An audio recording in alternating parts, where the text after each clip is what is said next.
Welcome everyone to Comics from the Multiverse, episode 423. I am Peter, and joining me as always is Matt. I still only have 9 good fingers. This is a DC Comics podcast. We get together and we talk about the books we read this week. Coming up on this week's show, we have Absolute Power issue 3, Batman 152, Birds of Prey 13, Justice Society of America 11, Poison Ivy 25, The Boy Wonder issue 5, Plastic Man No More issue 1, and I've got a Patreon book. I'll be looking at American Vampire Second Cycle issue 11. Oh, actually, we should mention something before we get to this. You probably noticed in the list of comics that there was no Penguin. Now, for those of you who read your books physically, you can let us know if you got that book this week. Yep. But digitally, it's only there for pre-order for next week, even though I could find no evidence online it had been delayed. But it is, in fact, not coming out until September 12th on Amazon. So, I don't know what happened there, but it's not out yet. Yep. And since I mean, I read all my books digitally. Matt read this one digitally, but even if he could have read it, I mean, there's no point in us talking about it until we. There's no point talking about it until Pete reads it, anyways. And because I read it digitally, I didn't even think to look for it at the shop. So I don't even know if it came out. I've seen certain places talk about the review, but was that just a review copy? I don't know. Yeah, I think there was comments on like League of Comic Geeks for it, so it must be out physically. Yeah. This is actually really strange. Normally, it's physical versions that get delayed, if not entirely. Maybe like shipments to certain stores don't arrive and they have to wait a week or whatever. It's very rare the digital's the platform that's left waiting. But I guess it's happened, so I guess we'll just have to deal with it. But so we'll talk about that next week most likely. Which is it's the final issue as well. So which I didn't realize. Like I knew it was 12, but I thought I really wish DC would just like go back to telling us this is a 12-issue series, this is a 6-issue series. This weird like, oh, we'll pretend it's an ongoing for a little while, and then no, it never really was an ongoing. It was always going to be 12 issues. Really, can we just not do that? It's funny, sometimes the ones that we wish were minis that are ongoings, and then there's other ones that we wish were ongoing that are just minis. I feel like that's the game DC's playing with us. Yeah. So yeah, looking at the top 10 as of right now on the Kindle store. Matt, what do you think number 1 is? Okay, I don't think it's Penguin, right? Because after that conversation that we had. I can confirm for the record that since it's not for sale on Kindle right now, it is not on the rankings. What if it's okay, but like 12? Like, then I'd be very confused. I'd be very confused at that. I'm gonna guess Absolute Power. That is correct. Absolute Power is indeed number 1, so that's cool. Number 2 is Ultimates. Number 3 is Exceptional X-Men. We got a new adjective for X-Men. That's fun. Wow. Had I known that was there by not scrolling down, that would have been my first guess because of my cheat code. But here we are. It's at number 3. Yeah, by Eve Ewing. So the other Ewing behind that one. Seems to be an all-lady book based on the cover. Yeah, it looks like Emma Frost is there. Yeah, Emma Frost, and I'll be honest, on the thumbnail size, I can't really tell who the other 4 are. Yeah, I couldn't tell you. That's why they all look like women, so that's what I'm going with. That said, one of them might be Kitty Pryde, but the other 2 I don't recognize. So, yeah, good times. Yeah. Number 4 is Batman. Number 5 is Justice Society of America, which, given how many delays that book gets, that's actually quite good for it. 6 is Immortal Thor. 7 is Scarlet. 8 is Plastic Man No More, which is actually kind of a good place for that. 9 is My Quiet Blacksmith Life in Another World, which is I think it's a manga graphic novel based on the price and the look of it. Okay. 10 is Venom War issue 2. If you're wondering where other DC books landed, Birds of Prey 13, that Trinity Special 14, Boy Wonders down at 17, just to sort of like round out some of the other ones. Yeah, it seems like a fairly competitive. I think Plastic Man No More being that high is actually a little surprising. Yeah, not surprised at the Ultimates 4 because the whole Doom stuff and everything that's come out this summer about Doom and the MCU, and my shop. I did notice my shop had a ton of those when I went in physically, so they were expecting it to be a huge book. So not surprised there. But yeah. What'd you say Batman was? Was it like that's 4? 5 or 4? Okay. Yeah. Second highest DC. I mean, Yeah, I mean, that's not surprising. Yeah. I mean, I never actually do this, but I can actually just filter it to just DC, just for curiosity's sake, I suppose. Yeah. Yeah. Oh, So what's funny is that Penguin, actually, when you filter by just DC, Penguin does get up to number 10, so that just means enough people have pre-ordered it that it's showing up on the rankings. So on League of Comic Geeks, they have Batman over Absolute Power. So, but that's just probably. I suspect though that's just because people have Batman on their pull list for literally years at this point. So, and because Absolute Power is just a mini, the chances of it overtaking on there are pretty slim. Yeah. Okay, there you go. A slightly interesting top 10 for the week.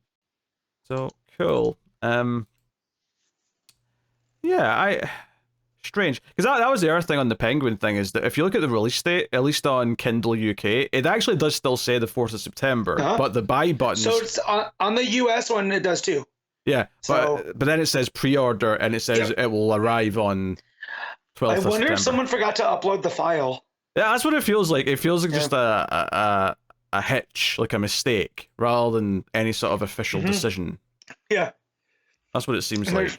They're just like, oh, just let it ride. Or maybe it was like there was a mistake in the digital file. Oh, someone drew a big dick on page 4. We have to fix that. I guess we have to hold it back for a week. Or Tom King was like, I'll finish the art on this. And they're like, okay, Tom. And they let him do it, like when you let your little brother hold the controller, but it's not plugged in. And they're like, okay, let's, hold that file. Yes, very good, very good. Yeah. All right. Let's go to the comics, shall we? Yep. Absolute Power issue 3. Mark Waid writing with Dan Mora on the art. Yeah, there's lots of stuff going on here. Themyscira, Superboy. Oh, he's not Superboy anymore. John Kent's Superman now. But you know what I mean. It's weird though. Superboy. It's weird because Superman is back though, so it's weird to still call him Superman. But I mean, we have 2 Flashes. We always, designate Wally and Barry. I guess we can do the same with Clark and John. But as of right now, I've been calling him Brainiac Boy, because essentially that's what he is. Next to Brainiac Queen. So I think it's a little bit different though, because Wally was legitimately on his own while Barry was gone for over a decade. True. Superman wasn't even gone though. He was just not on Earth. He was still in another book at the same time. Well, I'll say because also, and then you have Jay Garrick, who's been around. We still call him Flash at some point, Yeah. But yeah, I will just say, if this is just an excuse for Dan Mora to draw the whole DC universe, I think Mark Waid really is giving him stuff to work with, because there are just characters in here that it's just nice to see them pop up, done in the Dan Mora style. So thinking about that page on Themyscira, where they're all kind of standing as groups. You have the Doom Patrol and Plastic Man. Trying to see some of the other ones that you don't really see in the book. Who's off to the side over there? I think those are Amazons. But yeah, the point just stands, though, that Moore is just feasting every chance he gets on this. Yeah, so the heroes retreated from the Fortress of Solitude, of course, at the end of the last issue, and it turns out they went to Themyscira, which is where most of this issue is set. And there's a little bit of tension. The Amazons aren't thrilled with having them there, but they realize it's the right thing to do. They do mention that Themyscira and the Amazons still have the ongoing issue from Wonder Woman with the US government, so that's still ticking away in the background. And the reason that Terrific had chosen Themyscira for them to teleport to is it has magical defenses, meaning that John won't be able to find them as easy, right? Because there's the shieldings, right? And so that's why they're there. So it's giving them a brief, safe haven while they can, and we get some really good interactions between the heroes here. Yeah, there's a lot of Nightwing still being in charge, sort of splitting everyone up into groups and giving them different tasks. Wally's being sent to try and basically just find whatever he can from the Hall of Order, find out any juicy details you can. Aquaman gets a team of Blue Beetle and a couple others to go and storm this ship, because they need to try and get the Time Master guy, because he's key to what Waller's doing. So they're all kind of giving tasks as Failsafe and Brainiac Queen are kind of searching for them and doing whatever. if I have a critique about this issue, is that I did feel like once we get to the part later on where the bad guys show up at Themyscira, I did feel like, oh, this feels like a little bit like the same of them just showing up at the fortress last issue. Yeah. It felt a little repetitious in that sense. That said, obviously, once things get going, the events play out very differently, because here, they enact a plan quite quickly to try and turn John back to himself, which works. All the magic of Themyscira, once he lands, kind of basically just like shocks the shit out of him, and it gets rid of all the extra tech and coding and whatnot, and he becomes John Kent again, which is which is a fun thing. There is some fun stuff in this issue though, like when Aquaman's team's storming the ship to try and get the Time Master dude. Brainiac, sorry, not Brainiac, sorry. I always do that with Brainiac and Bizarro. Bizarro's there, and they're dealing with him, and one of the random things that Green Lantern brought with them, I mean, there was a scene earlier on where he's whipping out all the villains' weapons and saying, hey, what do you want? Like, everyone pick a weapon. Which, I also love the idea that Hal got to Themyscira and immediately took his shirt off. Like, wait, hold on a second. Yeah. Didn't he already not have his shirt on from before? I don't remember, but I think he did. I think he was already topless. Hal's the type that's like, hey, anybody else hot in here around all these ladies? Not me. Oh, you think he's trying to impress all the Amazons? Absolutely. He's not picking up that they're not into him, but he's going to do it anyways. He's clearly not their type, but he's finding reasons to flex. Like, hey, you need that over there, But yeah, I don't remember if he didn't have a shirt on or not. But I seem to remember him running around with his shirt off when he was sneaking around in Green Lantern. Okay. But, I mean, I could be corrected, but I feel like he was already there. He also just rekindled with Carol, so it'd be a bit weird if he's, like, trying to sway the Amazons right now. I'm just saying. Yeah. Anyway, what I was going to say, though, is I love that they throw Black Mercy onto Bizarro, and that's how they get past them. I was like, oh, that's actually a fun little trick. It reminds me of something towards the end of Fringe, where they actually use a lot of the plot of the week, like MacGuffins, towards the end as like... That's cool. Yeah, there's like basically like a thing... I won't spoil too much here, I won't get spoilery, but there's a bit towards the end where like, okay, we've got a lot of things we need to deal with, how can we do that? And they basically go into their vault where all of the like different artifacts and objects that episodes revolved around back in like season 1 and 2, we see a few of those come back because they used them as weapons. And it's like, this is what this made me think of. It's like, oh, hey, Black Mercy's a thing that... We had a big Superman story about that. That was a whole big deal. Oh, now it's something we can use against Bizarro. I got a little bit concerned just because you see Bizarro punch through Aquaman, and I was like, wait a minute. Is this a decoy or something? And then when you turn the page and he's got the Black Mercy on him, I was like, oh, okay, cool. Because I didn't know if Waid was taking swings here. Yeah, you're a mark, is what you're saying. Yeah, I get worked very easily. Hence my former CM Punk fandom, all right? Like, who's the mark? Me. But yeah. Dear. Yeah, you've got a lot of stuff going on with this young hero called Airwave, who's feeling kind of, like, useless and depressed because without his powers, which weren't even powers, his suit did stuff. He had a helmet that allowed him to transform into sound waves, right? Yeah. And so essentially he's like a broadcast tower. The whole point of that, I'll let you explain the rest of it, but I really thought that was the strongest point of the book. Yeah, well, I mean, the big thing here is that the villains show up, and the reason why they're able to show up is because Brainiac Queen could connect to Red Tornado because he's tech, and use that as a way to track them. So, action breaks down, lots of stuff going on. One of the conflicts in the issue is that Barda was of the opinion that they should just kill John because he's too dangerous. And Nightwing's like, wait a minute, we're not going to be killing John Kent. She's using the zombie movie thing, is like, that's not your friend anymore. And Nightwing's like, what? No, yes, it is. Like, he's still... Yes, he's like my little brother. Like, yeah. And as soon as they show up, Bard is loading a kryptonite bullet into a sniper rifle, and I'm like, I don't think I've ever seen Barda with a rifle before. It feels like such like a different cat. Like, this is something that I would expect. Here's a character that I'd say, like, I don't know, Zealot maybe would be a better example of someone who would expect to break out a sniper rifle. Yeah. Not Barda. I would assume that she would have taken a chunk of kryptonite and fashioned it to her axe. What's her weapon called? Yeah, I don't know. Her rod, whatever that she uses, to swing it at him. Yeah. I just don't associate Bardo with guns, but she's like, no, Yeah. I got this high-powered sniper rifle. Let's do it. I found it.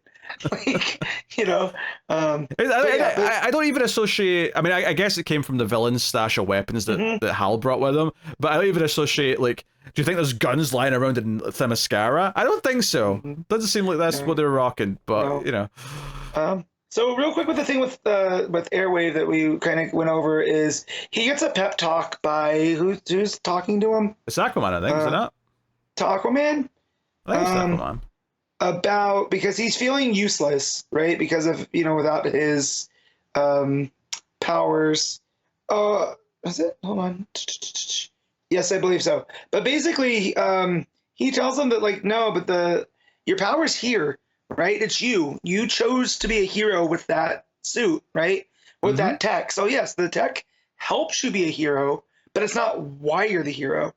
And around the same time, Waller's having the realization that some of her Amazos are gaining sentience because of the Speed Force and because of the Starheart. Yeah, well, I specifically say. Yeah, that comes a bit later, the main part. I think there's like a hint of it early on where Failsafe says, there's some weird things going on with the Amazos, but I'll reboot them if it becomes an issue. Yeah. And it's later on where it becomes a bit more of a clear thing where it seems like they're actually taking some of the empathy from, like, when they take the powers, they're not just taking the powers, they're taking empathy from the heroes, and that's why a couple of them, because the main one that we've read about is the Green Lantern one that Alan Scott had affected.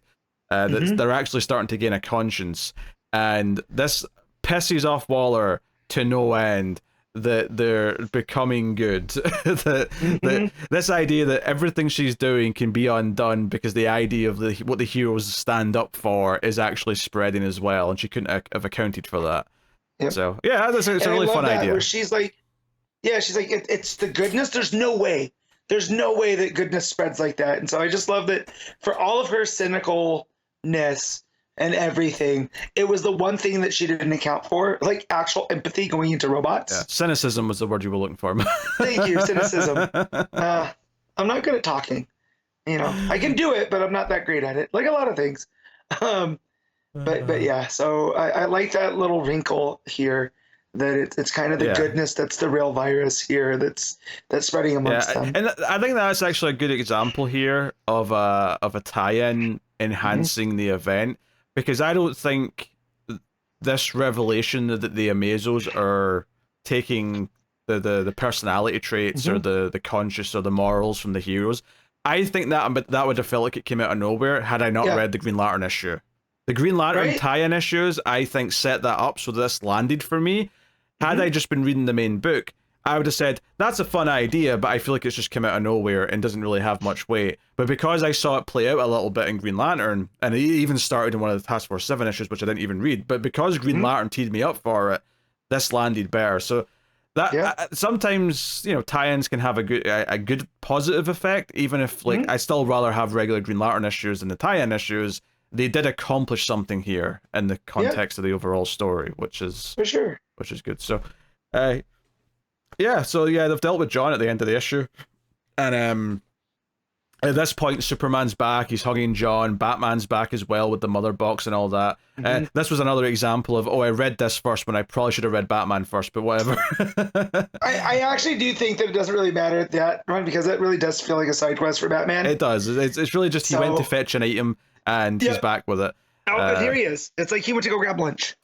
But he like the Nightwing's like, where's Batman? And then it's like it cuts to Batman's over at Time Commander being like, all right, you're going to help us, Star, because you can get everyone's powers back. Which I do kind of love the not the irony, that's not the word, but the idea that Batman's the one getting everyone else's powers back has an interesting sort of twist to it, because Batman's the one that doesn't have powers and that never lost anything, arguably. And at least in a strictly, physical sense, that in terms of his abilities. So what's a Batman Amazo gonna do to you? I mean, outside of failsafe. Yeah, I think what I like about it is that, Batman, obviously, when Superman first shows up and all these metas start showing up, he's very wary of trusting, he's very wary of whatever.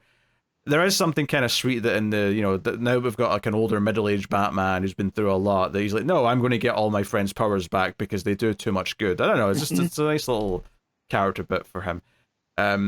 Yeah, although out of nowhere at the end, there was like an extra wrinkle added on here where Barry was sent, and correct me if I'm wrong, but I'm pretty sure Wally was the one on the fancy speedster bike, and this is Barry that's been doing this, right? And Barry was on the boat too with the rest of them when they got the stuff. So he's gone to the Supermax where they're keeping all of the heroes, right, to the sub basement because he's following a frequency. Yeah, I was just worried that I'd mixed up which one was which in the course of the story, but that's fine. So. Yeah, Barry was given the mission to go into like Waller's prison and try and figure out where to, what she's up to, what's going on, blah, blah, blah. And then he sees the multiverse map. And he's like, wait, that's the map I helped make. What the hell? What's going on? So it turns out Waller is trying to use a transmatter machine to build a multiversal army. She's building potentially powered beings from other universes. And there's a big, scary-looking speedster dude behind Barry here at the end. That's actually Baroness, or it could be Baron Blitzkrieg, who's from the Nazified Earth where the freedom fighters are. But he's a speedster, I assume, because yeah, you're right. But I just know. Oh, nice catch! I would never have recognized that character. So very good. and if you look, there's like the Nazi eagle on their chest, and then there's another speedster as well. At the top, who he looks like what was his name? Johnny Quick from Earth 3. So yeah, and some form of Bane, it looks like too, behind him.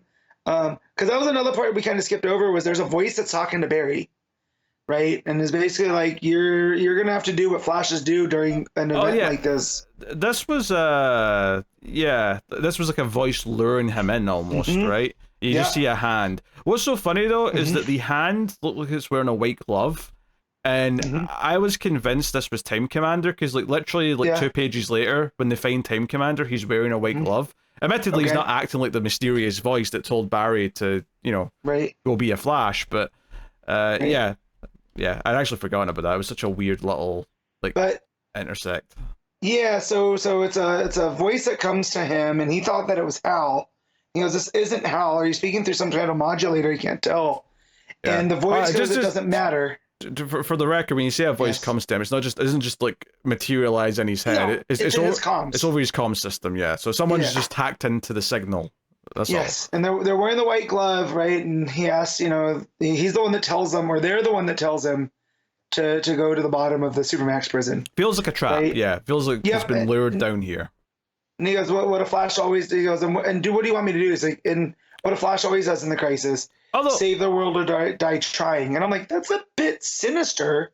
Although right? having said that, like as much as I'm saying it feels like a trap, at the same time, this hand that we see and whoever's speaking does not look like any character we see here at the end. So it's entirely possible that this mysterious person actually wants Barry to find this for good reasons, and it just seems like a trap now. But I'm putting that possibility out there just in case this ends up being someone actually helpful in the long run. Right. For me, it was the save the world or die trying part too, where it's like, okay, it's someone that has a familiarity with all these different events, right? As these played out in the DC continuity, Yeah. To me, this feels like the book's pivoting into setting up whatever's next, rather than like obviously we're going to wrap up Absolute Power. But I feel like this part of it is what's going to like tease the next event by the end of the last issue, which the next issue is the last one, Right. So right. But yeah, the other scene that I really did like is when John does land, right, and it's because Nightwing kind of goads him into it, where he says, John down here, and not just because it feels in the moment like he's trying to get him out of Barda's line of sight.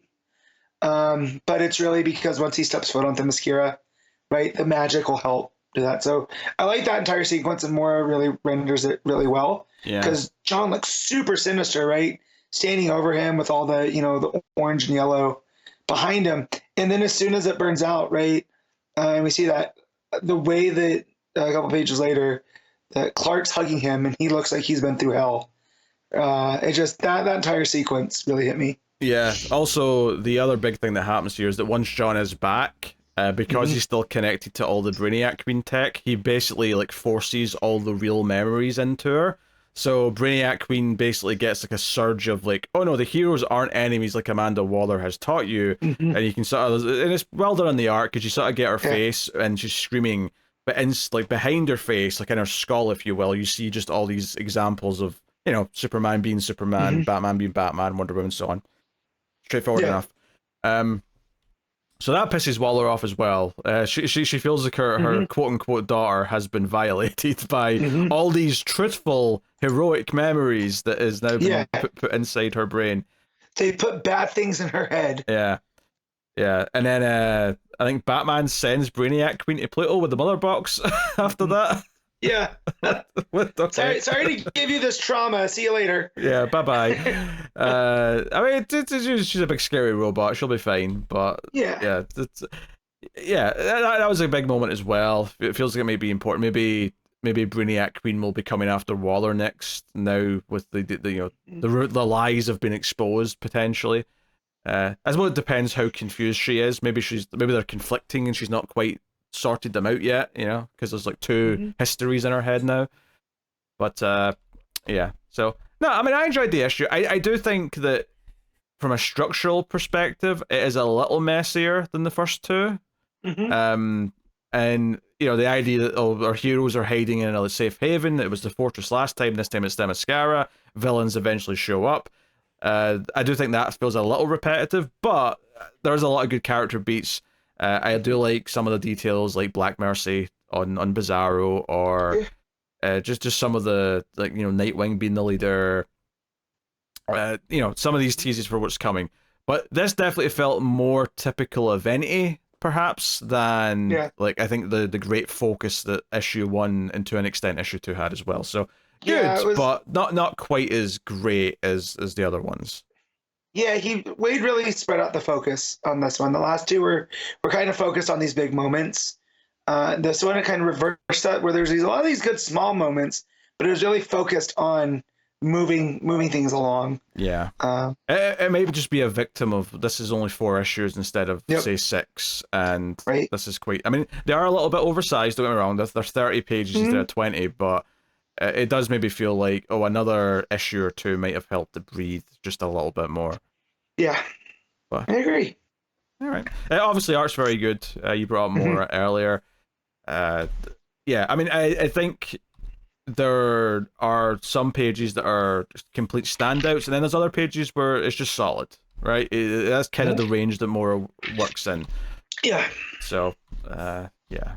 But some good stuff throughout for sure. All right, what are you rating Absolute Power? I'm going to give this a solid 8.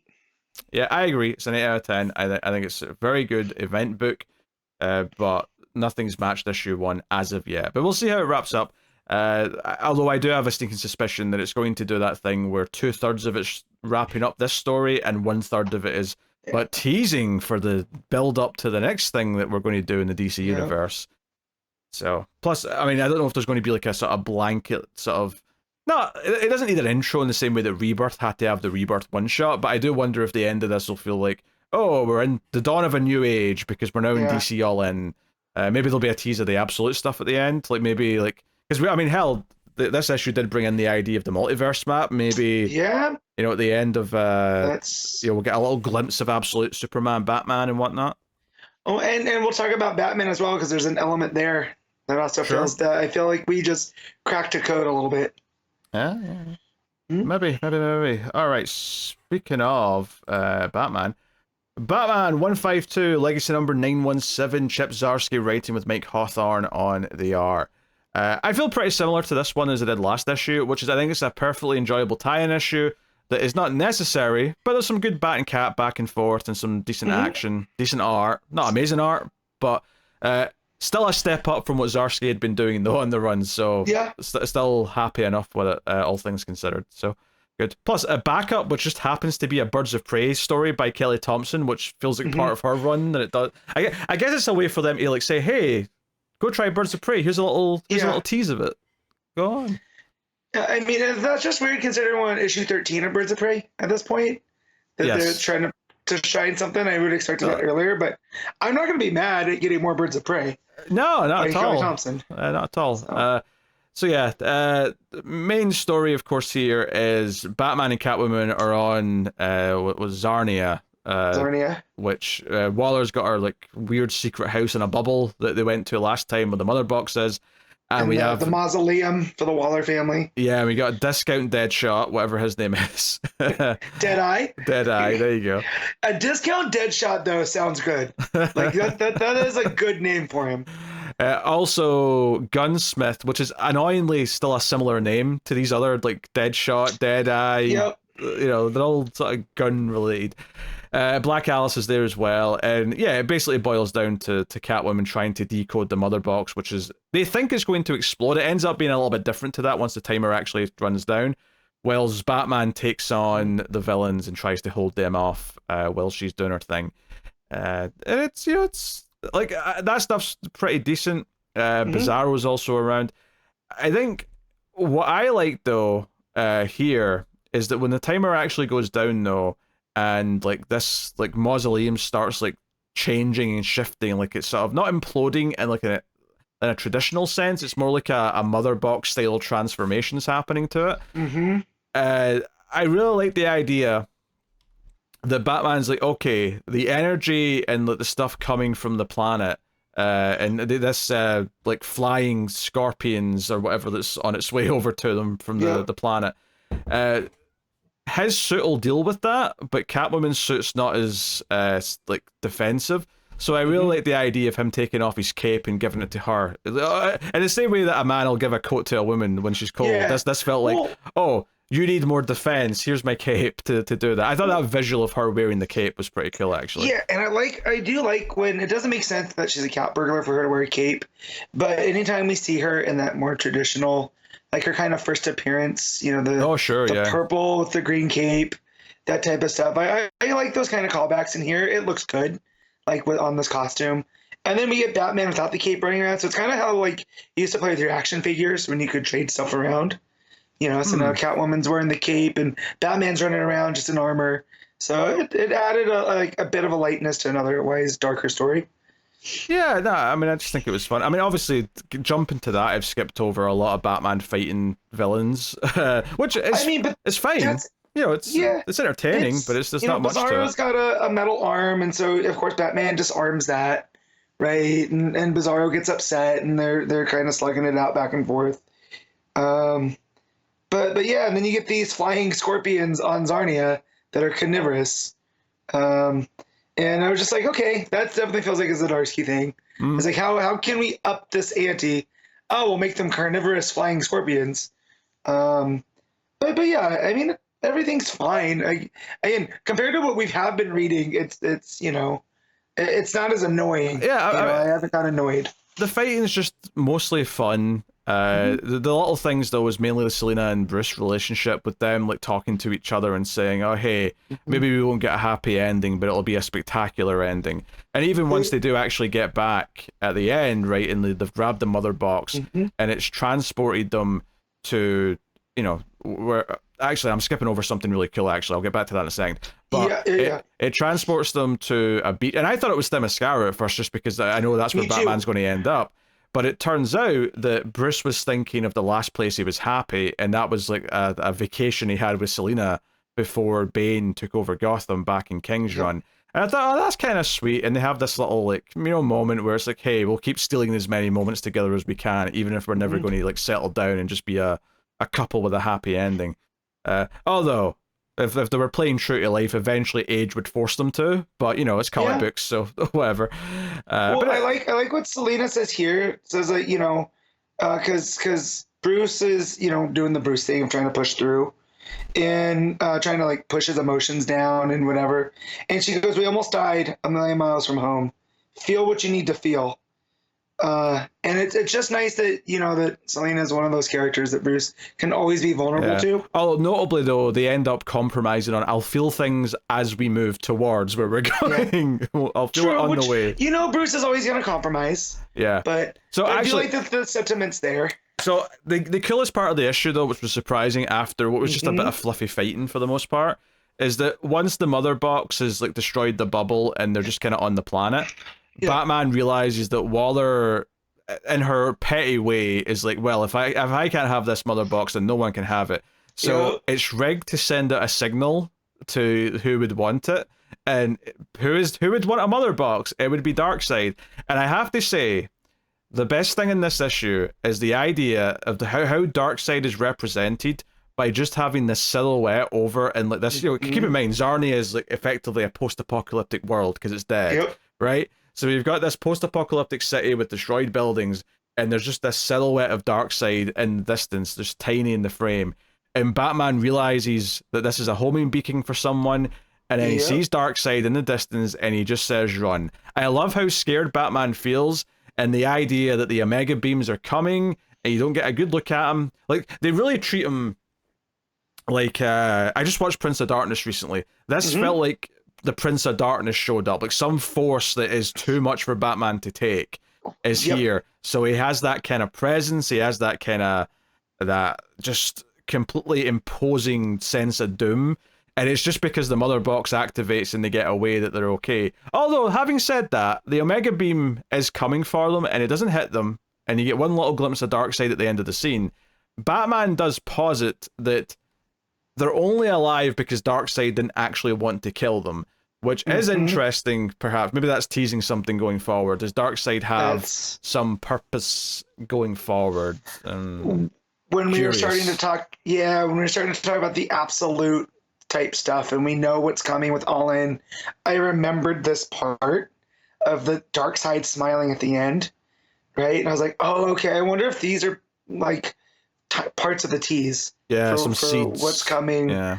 But yeah, this part, I was not expecting Darkseid at all. And just, the panic on Bruce, where he calls him he's death. And I saw some people having issues with that because Darkseid and Thanos get compared a lot, but they are very different. However, if Batman REP is still canon, the reason that Batman died was he got hit in Final Crisis with the Omega beams, right? That sent him through time and whatever. And for all purposes, he was dead, So for him to have that reaction, seeing Darkseid again in this way. Yeah.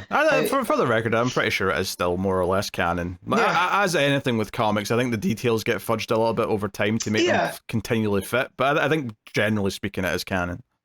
But it's all the other times that they face, of course, he's also worried about Selena. It's not just him. Yeah, right? He's worried because someone else is. It'd be one thing if he was on his own. Batman will accept death, right? For as much as he keeps avoiding it, he will accept it gladly in the right circumstance. But Selena being put in danger, that makes him panic. So no, I think the presence that Darkseid has here and the fear that you say Batman has just gives this issue such a jolt at that point. Because up until then, it was kind of light fun, a bit of flirting between them as they were fighting the bad guys. Yeah, and that's all it was. And then this bit happened, and it was like, oh, that actually felt like a real threat just showed up. And it's kind of in the same way like when Batman has to fight like a villain from one of the other heroes, like, when he has to like survive against Reverse Flash for a minute or something. It's like, oh shit, he's out of his element, and it does feel like, oh, he's screwed. Having Batman be scared of something, even though it makes sense he should be scared of it, does actually add this sense of fear to it, and a fear of a sense of imposing threat that Darkseid brings to him. It's a sense of dread. And I feel like... On you go, Matt. I was going to say, that's how Darkseid should feel, right? Darkseid should feel larger than life. Yeah, that's what I was going to say, is like, I've not read a lot of Marvel books that have had Thanos in them, to be fair, but based on at least how he's presented in the movies, I feel like Darkseid, the difference for me, other than any character details that you could sort of throw up in a spreadsheet, is that Darkseid, at least when he's done well for me, is presented this way, where he is this imposing figure that's larger than life, and whereas Thanos feels like someone who I guess talks a lot more. He's less mysterious to me. Yeah, I don't understand Darkseid. I understand Thanos, as weird as that sounds. We understand his motivations. All we know is Darkseid represents anti-life, and if that's anti-life, then that's where we get the whole Darkseid is.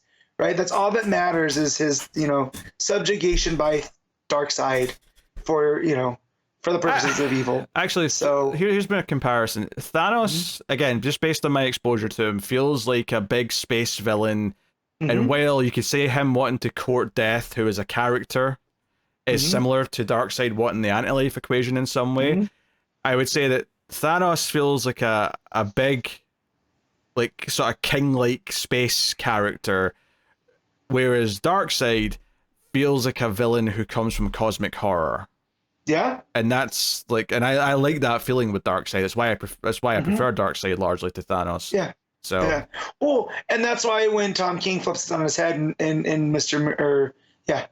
Miracle, we get the whole carrot tray thing with him, where it puts him in the mundane, where this character that we associate with cosmic horror is sitting on a couch eating off of a carrot tray.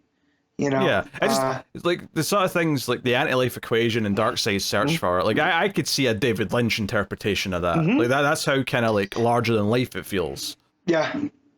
So. Yeah, Thanos kind of is just a space barbarian, right? Like, yeah. Yeah. You know, we just have to deal with him. That's whatever. But here, yeah, Darkseid is. So, but yeah, I love that Zdarsky did drop that, and it also makes me be like, man, maybe Zdarsky just needs a change of pace. And I'm not saying like a cosmic book or whatever, but maybe that's just, you know, the time on Batman's come to an end. He needs to change of pace, try something else, because this was mostly good. Like these last two issues, despite being tie-ins and a bit fluffier, I wasn't annoyed reading them, and that goes a long way with how I felt about Batman. Yeah, it's a lot better than his run had been. It's not as good as the special issue we got before that, though, with the criminal who found out who Batman was. That was a really good issue, actually. But yeah, pleasant enough for what it is. Art's okay. Like I don't love the art here. It's like I think that Darkseid couple of pages is handled spectacularly well. But part of the reason why that's handled so well is because he's in silhouette and it's all just the buildings around him. I do think the faces on the characters in the rest of the book are probably the weakest part of the art for the most part. You know, there's for example, the page where Black Alice is pointing and says what the F, it's censored obviously. Like, you know, her face there is just like, just not pleasing to me in any way as a piece of comic art. It's just whatever it is. It helps that he has discount Deadshot that only has one big eye. Yes. Right. So I feel like he would do well with a character who's completely masked, but you know, but even Batman doesn't like get away from this because his mouth is still on show, so you still get that kind of just, I don't know, just not to my taste, I guess we'll see. Yeah. So the Deathstroke. Hawthorne would probably kill a Deathstroke book. There you go. Yes, but we didn't have discount Deathstroke here. We had discount Deadshot. Right? Yes. It's getting hard to keep track of all these. There is a backup, and while I'm quite quick to just not bother reading the backup in Batman, obviously I turned the page and saw Kelly Thompson, and I went, wait a minute, I think I'll read this one. I thought you said you saw Cass, and you're like, oh, we're good. Yeah. I mean, you know, we also have Matea de Lewis? No. Yeah, Ulysse, I think? Yeah. Which I have to say, I quite like the art in this backup. It's Federici-esque, right? It's a little bit Federici. It's I'd say it's like Federici mixed with probably like a Dan Mora. Like if you crossed over Dan Mora and Federici, and you had kind of the expressionism of Federici, but with like the more sort of like harder lines of a Dan Mora, I would say like there's like just see like on the second page of this, there's like a panel at the bottom of Black Canary looking over at Nubia, and just like the amount of like just performance in her face as a character is just really well done. Yeah, I felt like that. It also is reminiscent of Bueno from Nice House, right? Oh, yeah, it has kind of that digitally watercolory kind of vibe at the same time. But yeah, the art was phenomenal on here, which, you know, I would have read it anyways, and then I saw it was Birds of Prey by Kelly Thompson, and I was like, okay, well, we're definitely gonna give this through. It's funny because like this definitely, like, it does fit as not being part of Birds of Prey the book, just because it, you know, it's really just dealing with the fact, like, by the end of this little backup, it's explaining Black Canary saying to the birds, hey, I'm going to go after Oliver on my own. Because if we all show up in force, it might look too threatening. This is something it needs to just be me, right? I need to appeal to him one-on-one. And that's ultimately what this is. But it does have a lot of cool little ties to Birds of Prey, the book, if you've been reading it, because The main thing here is that it's on Themyscira where all the heroes are hiding out during this issue 3 of Absolute Power. And it's basically just, other than Cass and Zealot training on the beach, which is the fun scene with some cool art, it's Black Canary coming over to Nubia and being like, hey, I know we're not on the best of terms because of that whole, coming to break out sin back in that first arc. And, Nubia's kind of cold towards her, but it's okay. I understand your motivations. I can respect them. I don't know if we'll ever be friends again, but who knows? Like, it's kind of like that. So it's the sort of thing where I get why it's not in the main book. Although having said that, it does set up some stuff with Megira, because Sin goes looking around and finds like a little tomb area that was like a temple. Yeah, that was like Megira related, and Dinah actually overhears Megira and Sin talking about just Dinah coming to save her. Well, that was the right thing to do, and all that. Yeah. And if Sin should have just ended things with Megira and gone to the urn, but then she would have been gone as well. Yeah. And Megira says that Canary never would have understood that of her, sacrificing herself. And so it's just this, a peek from Dinah, basically looking at her little sister, dealing with the ramifications about being bonded with this god. Yeah, hearing from our little sister that our little sister contemplated suicide effectively, and sort of reacting to that a little bit. So there is, like, if you've been reading Birds of Prey, there's like actual like character beats in here that are quite relevant to what's going on. Having said that, because of the situation they're in, it's all just kind of more tied, in terms of like timeline to Absolute Power. But it fits both. Certainly. It is kind of a nice little tease for Birds of Prey. Like you said, if you weren't reading it and you're reading Batman and you see this, you're like, oh, I wonder what this book actually is. I mean, if anything, it kind of ends with saying, hey, the new arc starts in issue 14. So while issue 13 this week is the end of the current arc, they are advertising the start of the new arc, which I guess makes sense given that's where people could jump in if they really wanted to. So, also, there's a fun bit at the end where Barda's just getting to the island and she jumps out of a helicopter in a bikini. And they're questioning if she's going to land okay, and she lands in the superhero pose in the shallow water and it's very cinematic and larger than life, and like, she's kind of a badass. I had already developed an affection for Barda in Tom King's Mr. Miracle, right? He had a waiver. Kelly Thompson's turned her into one of my favorite characters. Just because she's so fun to read in her voice. And here, that entire entrance, it feels on point. But, Barda is larger than life in a different way than Darkseid was, right? Yeah. She takes up all the energy and air in the room when she shows up just because of who she is. So, and the art here, she's jacked to the gills. Oh, yeah. She's beefy. So, not mad at that either. Yeah, really cool. Yeah, honestly, this backup feels like it's a combination of things. It's like, hey, we want to try and send more people over to check out Birds of Prey, so we'll put a backup in Batman. It's a tie-in to Absolute Power this issue, so we'll have a little tie-in for Birds of Prey to Absolute Power without taking over an issue of Birds of Prey to do it. And yeah, because I mean, when you get to the end, it is actually a little bit comical that there's like three, like you get like next time on or go check out this, and like this story continues in this. There's three of them at the end of this backup. There's one for Green Arrow 16, because that's where Black Canary is going to go see Oliver. And it almost makes me tempted to check out that one issue just to see the payoff to her going to speak to him. It says, hey, Birds of Prey continue their new mission in Birds of Prey 14. And then it says after that, and generally speaking, this all continues in Absolute Power issue 3, and I'm like, all right, I get that you're selling all these things, but this is a lot to pimp out at the end. I have on good authority that the Green Arrow book has been about the Arrow family trying to reach out to Ollie. So the fact that Dinah is going to try now. However, from the last thing I peeked at, because my shop has some, and I was peeking through, it does seem like Oliver is working his own angle. So there was a thing that I saw from the most recent issue that one of the villains is from the multiverse, right? So it ties into the whole Absolute Power 3. So maybe we will pick up at 16 to see what Dinah's up to. By we, I mean me, because I don't have self-control sometimes. It all depends on what else is out that week. I mean, if you just read that one issue as a tie-in to Absolute Power, like you're not necessarily back on the book, Matt. Yeah, no, I know.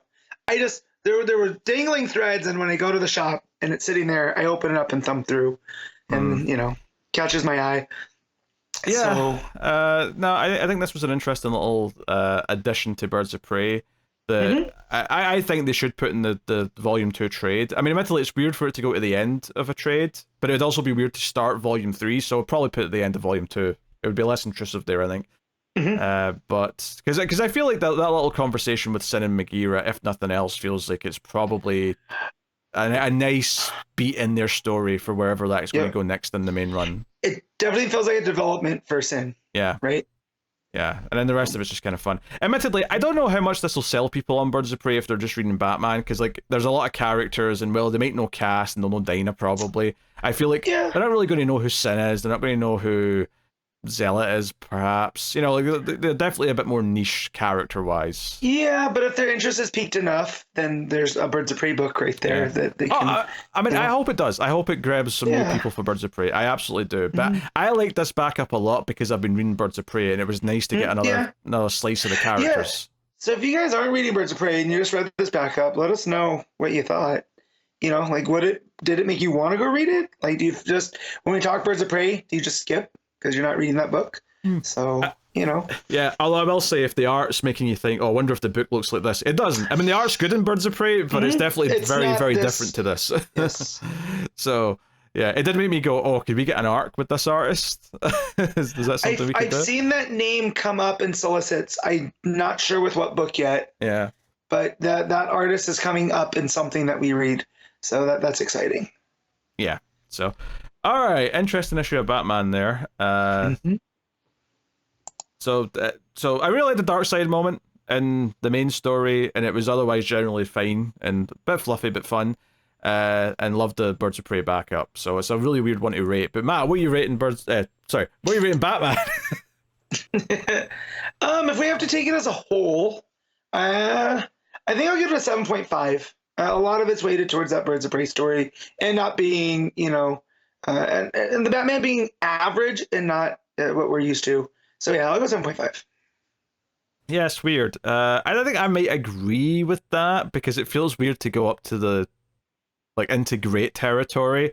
But it is an interesting little package of the Batman's story did have some good bits in it, and then the backup felt like a nice addition to Birds of Prey. It is kind of weird though. I almost wonder I get why they don't do this because they don't want to price I mean, they kind of do this for special event issues or for if it's a milestone issue, they'll do a larger price, bigger page issue. But I get that they don't want to just be like, oh, if randomly issue 13 Birds of Prey has a backup and costs $1 more, and it'll be back to normal next month. But we just wanted to do a little tie into Absolute Power because it would have fit better there. But I get that maybe you attract some people over to it by putting it in Batman. But whatever. It's all just I don't know the messy logistics of comic books, I guess, at that point. All right, so. Speaking of Birds of Prey issue 13 legacy number 211, Kelly Thompson writing with Gavin Guidrey on the art, or possibly more artists. That's all it said in League of Comic Geeks though. So yeah, that's all it has here on the main page too. So because obviously it's been 2 artists for every issue in this arc because they've been doing the different things, but yeah, they stick to the one artist here. So the whole plan, Cass takes Sela into Spirit World, which was kind of teased at the end of the last issue, and the rest of the team go in with them. And the plan here, as they're fighting Maya, is that they're basically going to use this, and it's not the real Spirit World, in a sense. It's a version of Spirit World that they've made inside Maya's weird, twisted, brain, dimension. Yeah, it's one that Cass kind of remembers, but it's not really the Spirit World. Yeah, but they effectively use from Sela's memories.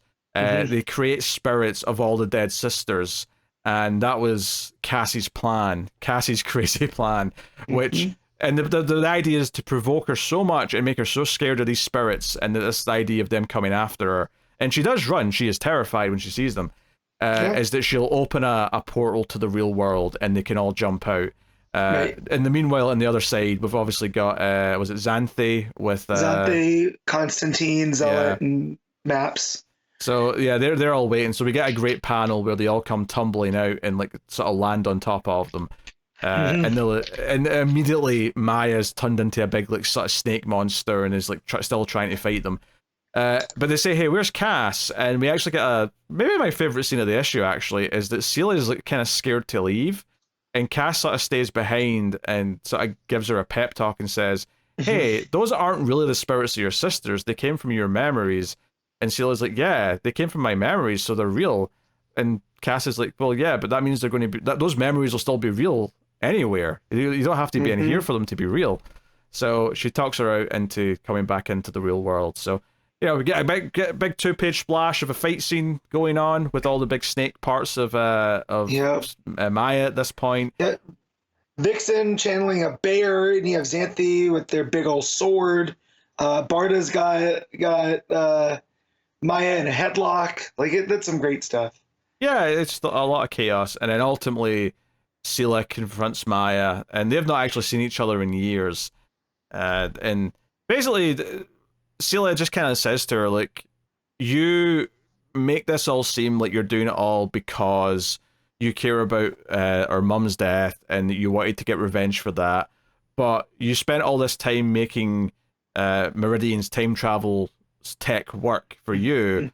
Why didn't you just go back and save Mum with your time travel device? Why instead are you trying to kill the person who did it when you could just stop it from happening?" And points out that you're just as bad as Mum was. You just wanted to have like an origin story. You just wanted to have a cause for doing bad things.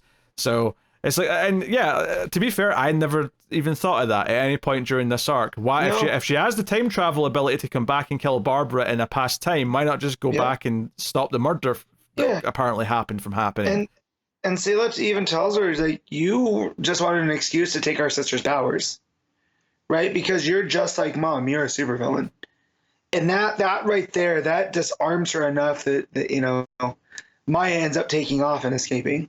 Yeah, she turns into a hummingbird. Yeah, it turns into a bird and goes back into her own like weird brain dimension. And the other's like, "Oh, should we be worried? Can they come after us? Blah blah blah blah." And Constantine's like, "Yeah, she might come back someday, but because I tagged her with magic, you'll at least know if she does. There's a little gem that'll light up if she ever opens a portal to Earth. You'll know she's around." She can't sneak up on them now like she had. Yeah. So I suspect maybe later in Kelly Thompson's run we might have her come back. They might do more with that. But Celia doesn't want to be with the birds. She walks off on her own, even though she's in a different time period than she came from, because she's from the future. But it's like, hey, she'd rather be on her own. So, and we get a little tease for what's coming next. We have no idea what it is. Dinah gets like a text or an email and is like, "Hey, Babs, you have to look at this now." And then it just says next Undercover Blues. So yeah. I love as they're standing there at the end, right? You have the birds, and they're like, Dinah's like, "Oh, I have like 60,000 messages." Barter just throws I threw my phone in the river.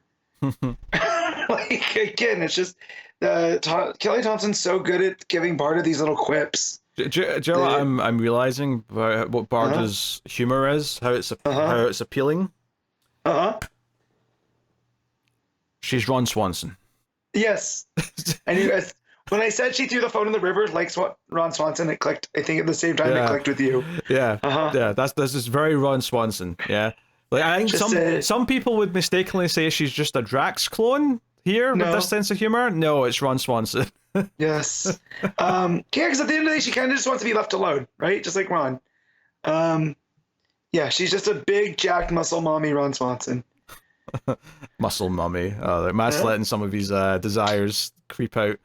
Look, we got Jamie Hayter and Chris Statlander on an AEW roster. It's going to happen. Yes. No, I mean, this was a very enjoyable final issue. It pays off a lot of what they've been doing throughout. I think because so much of it is fighting, though, I really appreciated that quiet moment with Cass convincing Celia to come back to the real world. I loved kind of the confrontation between Sela and Maya, where Sela kind of reveals, hey, this is why you're really doing this, and this is what your motivations are. You're just a villain. I love that being pointed out. It does make me think that Maya might be very different if we do see her again. Not so much that she'll turn into a good character because she's had this realization, but maybe is she more dangerous now because she accepts that she is just an evil villain and she doesn't have this like justification for doing what she's doing? Or does it make her more of a sort of middle ground kind of like villainous, but maybe a little anti-hero because she's like not just like, oh, I can't just do what I was doing because I thought I was doing the right thing before or whatever. Yeah. You know, I'm curious to see how that maybe affects her when she's had some time to ruminate on it between arcs. But hey, do you remember what Sela's powers were? Because I can't really remember. Oh no, I don't remember. I don't know. I'm Okay. sure when she comes back. I'm sure because even if Maya doesn't come back up, I do think Sela will come back up, Yeah. and I suspect that when she does, it will be explained to us again when the time is right. Gotcha. I 'Cause you trust gotta Kelly remember, Thompson. yeah, no. You just got to think that if Maya is going to come back, it's going to be to try to claim her sister's power to Sure, yeah. become the ultimate, whatever. So, but yeah, I was just wondering because I can't. So it's been 5 issues, and it's been through all these different pocket dimensions, and there were dinosaurs, and the spirit world and all this other stuff. So, and I do say Gavin Guidrey's art here really really good. It's in that Leonardo Romero kind of style, but I feel like the color palette here it really matches Guidrey's art. So really, again, we've been really spoiled for art on this book. Yeah, the color palette's definitely been consistent throughout. It's one of the ways to make them feel like they're more matched in terms of the different artists. I think, that this issue gets to do the big full page, 2-page spreads, but it's all the big action stuff going on, but it does also get to have the quieter moments as well. And it also, I mean, credit where credit's due. I mean, whenever you have a team book, it is tougher because you have so many characters to draw. So keeping them all distinct, keeping them all, making sense. Because not only do you have the Birds of Prey, you've got the other 4 characters on the other side of the portal. So by the time you get to the action when they're fighting the big snake version of Maya, you've got 10, 11, 12 characters all involved. So it takes a lot to balance that, and it flows very well, which is a credit to it. Yeah, and they took a Birds of Prey book that we're kind of used to, like kind of the field op kind of team, right? With Canary, Huntress, Oracle, and all this other, and it's really been this big reality spanning book, right? So this one had again pocket dimensions, and even before that, they had the whole fashion little sub arc at the same time. So I do like that Kelly Thompson's selling her own version of things here. That was the start of the arc. Well, okay, technically it was its own 2-parter before this arc. Yeah. It was. That's why I call it a sub arc because it kind of led to this one. Yeah, I would just call that the start of this arc. It just, like it should be in that same trade, is what I'm saying. Yeah, for sure. But I do like that it does feel a little bit different. Like we have time traveling characters, and in order to go with this, transforming snake lady, and everything just feels like it's all from the same place. Nothing feels too crazy. Yeah. So. Just I'm just looking ahead here. I'm curious. Yep. Sam Basri's the art on the next issue. Okay, Basri did some of the Batgirl stuff, right? Yeah. I was just curious to see who's on art because it's changed with each arc in this book. So I figured there'd be a new one. So yeah, Basri. And it's got the all-in little banner underneath the classic DC Bullet logo, which they're using again. That looks so good. Yeah. I love it. Interesting. All right. What are you rating Birds of Prey, Matt? I'm at 8.5. Yeah. I was going to go straight 8, I think. But yeah, very good. Loving the hell out of Birds of Prey. Looking forward to the next one. So cool. Justice Society of America, issue 11, Geoff Johns writing with Marco Santucci on the art. I thought this was the last issue, Matt, and then at the end it said, next time, and I went, wait, what? Look, we all know that I love Johns. He's the guy that got me back into comics, and I like his characterizations. But they've given me the carrot of Jeff Lemire and Justice Society, and now I just feel like I'm going through this just to get to the end. To be fair, I think this is solid. I think if this was coming out consistently, I'd be having a good time. I don't really have many complaints here. yeah. So I don't see that we need to frame it in that way. I guess is what I'm No, saying. but just for me, like, not that I ran out of steam for it. I just, because of the delays, I find it hard to get as excited. And now I know that there's a Lemire book coming through, and I like the way that Lemire has handled teams and stuff in the past. That's just all. Yeah, Like, but we're getting that Lemire book no matter what, though. It's not like. no, I know, but I just, with this, it was hard to get as excited, and especially when I forgot that the Legion popped in. So when I opened this up, I had to do a lot of mental Rolodexing to remember what had happened to lead to this. But once I got reading, it was great. I won't say great. It was really fun to read, and especially as a Legion fan, to see this version of the Legion versus the Bendis version of the Legion. It was quite a relief. It felt like an old school's John's comic book, to be honest, for the most part. I will say what's funny to me though is that every time like it goes to a panel, because it's mostly a big fight issue, right, with a lot of narration explaining Mordor's history and what's going on, yada yada yada. Is that almost most panels it's like a JSA member versus a Legion member. And I was starting to laugh because in almost every panel, I knew the GSA character, but I didn't know the Legion member. I'm like, yeah, that's a Legion character. Yeah, the Legion member 42, Legion member 887, Legion member 61. I do like that we got Colossal Kid versus Atom Smasher. That was real nice. I'll take your word for it. Yeah, yep. And then let's see, who else do we have? We got Dawn Star versus Stargirl, and then Starman shows up.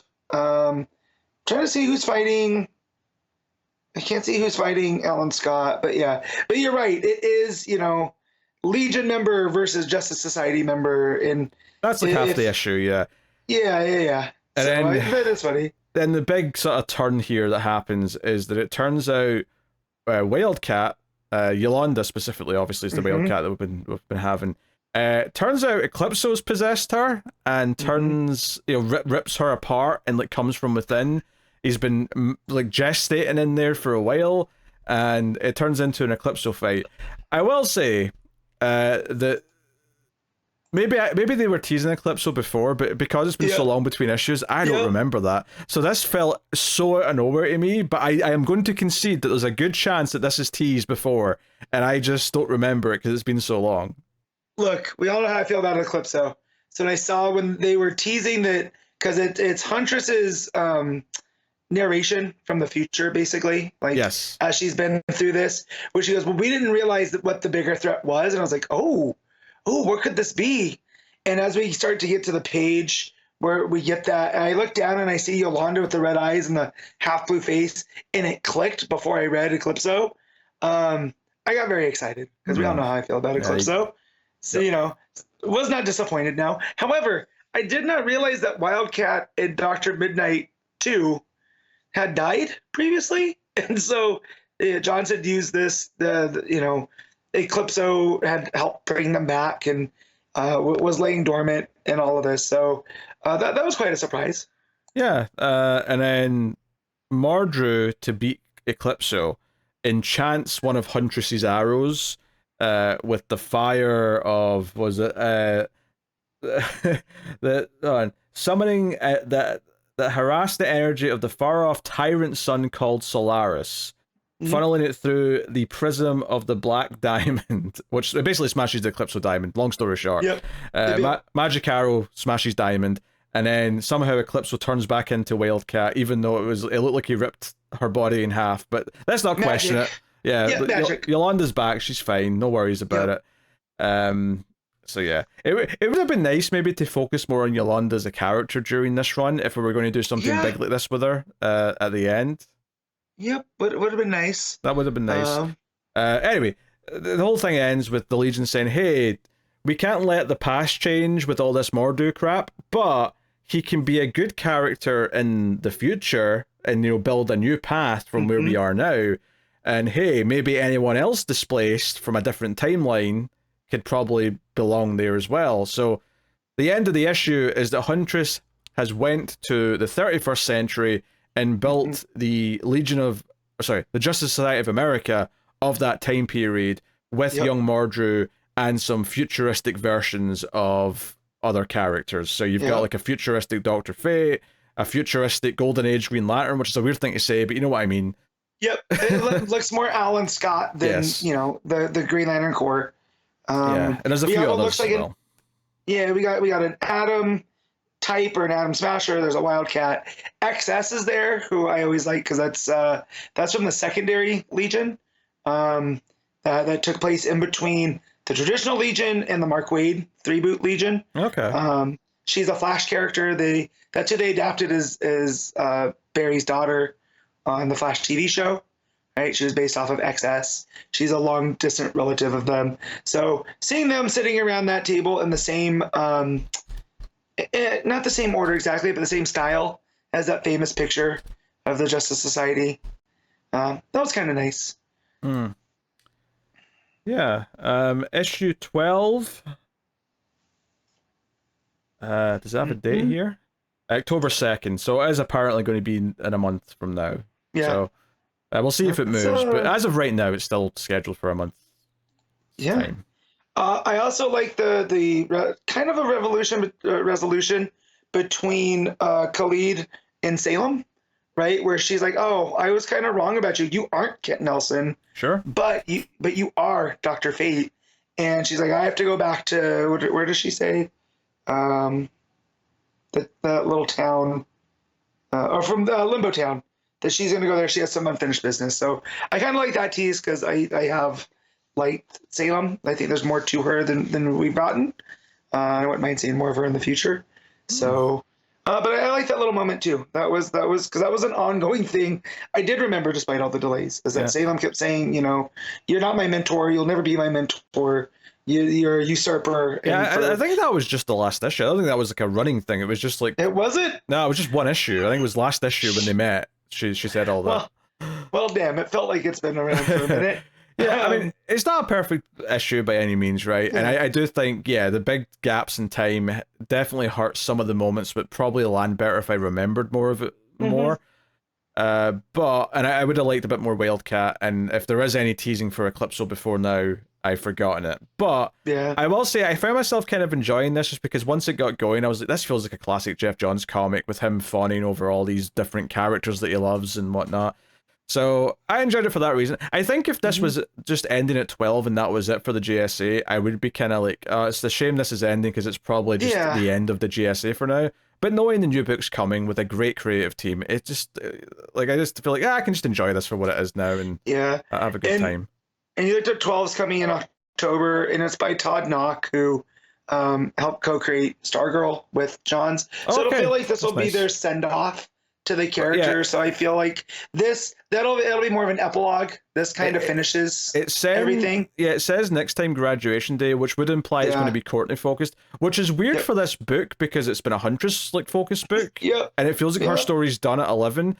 And I get that if this is the last time Johns is ever going to get to do GSA or Stargirl, he wants to end it with a Stargirl thing because that's the character he made based on his sister and all that.